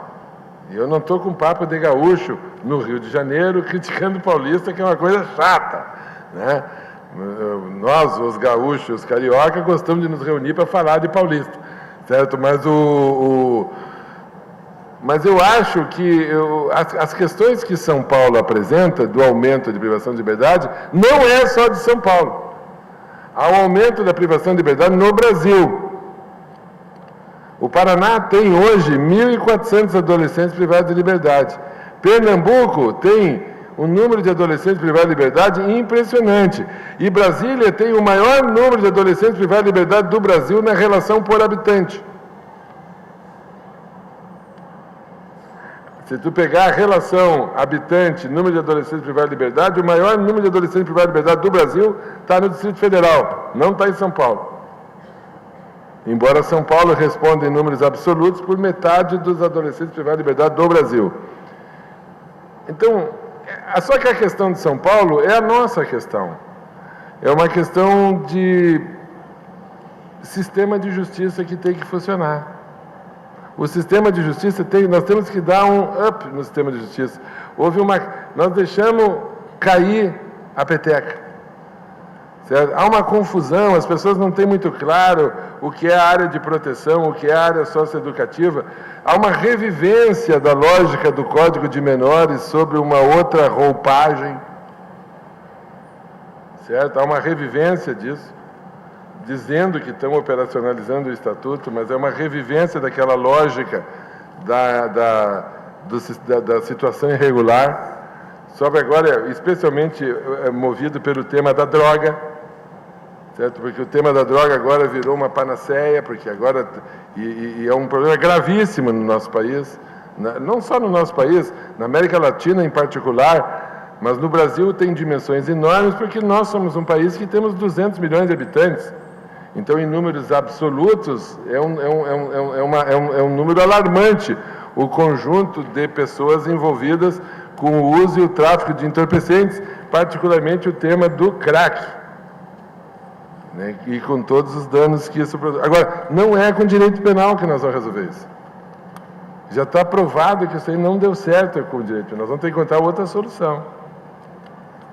E, por fim, aqui fala qual o papel do judiciário junto ao órgão de execução. Vejam, por que nós precisávamos da lei de execução e por que eu digo que a lei da execução ficou aquém da nossa expectativa? Porque nós precisávamos de regra. Em 1999, eu vim ao Rio de Janeiro, participei de uma reunião no Ministério Público e havia uma claque organizada contra a minha fala, porque eu vim aqui defender a necessidade de uma lei de execução. E naquela época o discurso era de que nós não precisávamos de uma lei de execução, de que o Estatuto não precisava de complemento e sim de cumprimento. E eu quase fui massacrado. Eu disse, nós precisamos de uma lei de execução. Nós precisamos de uma lei de execução porque onde não há regra, e essas palavras são de Emílio, onde não há regra, a única regra que existe é a lei do mais forte. Onde não existiu uma norma estabelecendo o papel de cada um, até onde cada um pode ir, a única regra que se estabelece é a lei do mais forte. E daí nós vamos ter lugares entre que o mais forte é o administrador, é o diretor da unidade de internação, porque o juiz é omisso e o promotor é omisso. Mas nós vamos ter outros lugares em que o juiz faz tudo. O juiz manda na internação, manda na unidade, manda no promotor, e nós vamos ter outros que é o promotor que faz isso. E manda no juiz, e manda na unidade, manda no conselho tutelar, nós temos que acabar com isso. Nós temos que definir com mais clareza o papel dos protagonistas e os limites disso. E a Lei 12.594 ainda não foi suficiente, embora tenha sido um notável avanço. Então, acho que nós temos que exercer direito que não se exercita, se perde. Portanto, nós temos que nos socorrer dos mecanismos que o sistema de justiça nos oferece. Precisamos ter um assessoramento jurídico adequado. Estou falando dessa pergunta aqui que me fez do juiz que interfere na administração da unidade e que diz que a parede não pode ser dessa cor, tem que ser daquela cor, que essa janela não pode ser aqui, tem que ser lá, e que não é papel de juiz fazer isso, poxa vida. Certo? E que isso tu tem que recorrer. O problema é que há arreglos políticos, as pessoas fazem acertos para sobreviver a certas circunstâncias, e eu reconheço que isso é feito, mas isso está errado, certo? Não é isso que está previsto na norma, nem é porque cada um cumpre o seu papel. Juiz é juiz, e é importante a função dele, mas diretor é diretor, e é importante a função dele, promotor é promotor, cada um tem psicólogo, psicoanalista, cada um cumpre papéis que são indelegáveis. Agora, me incomoda essas coisas, essas extrapolações dos seus espaços, por isso que nós precisamos de lei. A lei não nos resolve, mas a lei nos ajuda, porque se é ruim com a lei, pior sem ela. Certo? Se nós com a lei não conseguimos estabelecer os limites, bom, sem a lei não tem limite nenhum, porque daí será sempre a lei do mais forte. Então, por isso que eu sempre tenho expectativa da gente construir normatividades e estabelecer os limites desses atores. Para falar de um argentino que eu gosto muito, e o Emílio gosta, o Julio Cortázar. Emílio Garcia Mendes é um irmão nosso argentino, e ele me fez uma relação ao Julio Cortázar. O Julio Cortázar tem uma frase que diz assim, vou falar em português aqui para a turma: as palavras são como as facas. Quanto mais tu usa, elas vão perdendo o fio. Certo? Então, direitos humanos, por exemplo, são palavras que acabam perdendo um pouco a força, porque foram tanto usadas que elas acabam, como uma faca, perderam o fio. Então a gente precisa renovar esse fio. A gente precisa afiar a faca, certo? E isso exige que a gente estabeleça conteúdos para os conceitos. Então, um simpósio como esse, um seminário como esse, não é perder tempo. Não é simplesmente marcar tabela. Não é estabelecer um ponto para a carreira. Não. Esses seminários têm que servir como um momento de uma parada, uma reflexão, um reenergizar-se, né, para a retomada das suas atividades. Eu, enquanto palestrante desse evento, não tenho a pretensão de ensinar coisa nenhuma para ninguém. O único objetivo que eu imagino um seminário como esse tem que servir é de impulsionar a pessoa para que ela própria encontre as soluções para as suas questões e se motive para isso, e vai estudar e vai encontrar mecanismos para fazer o seu trabalho melhor. Esse é o grande objetivo de um seminário como esse. E por isso, me entusiasmo em participar, agradeço pelas perguntas, peço desculpa aqui para o mediador, que eu avancei no sinal, desculpa a Silvia, que eu falo demais, mas é que o meu psicoanalista está de férias. E eu faz uns 30 dias que não vou lá, então estou sentindo falta.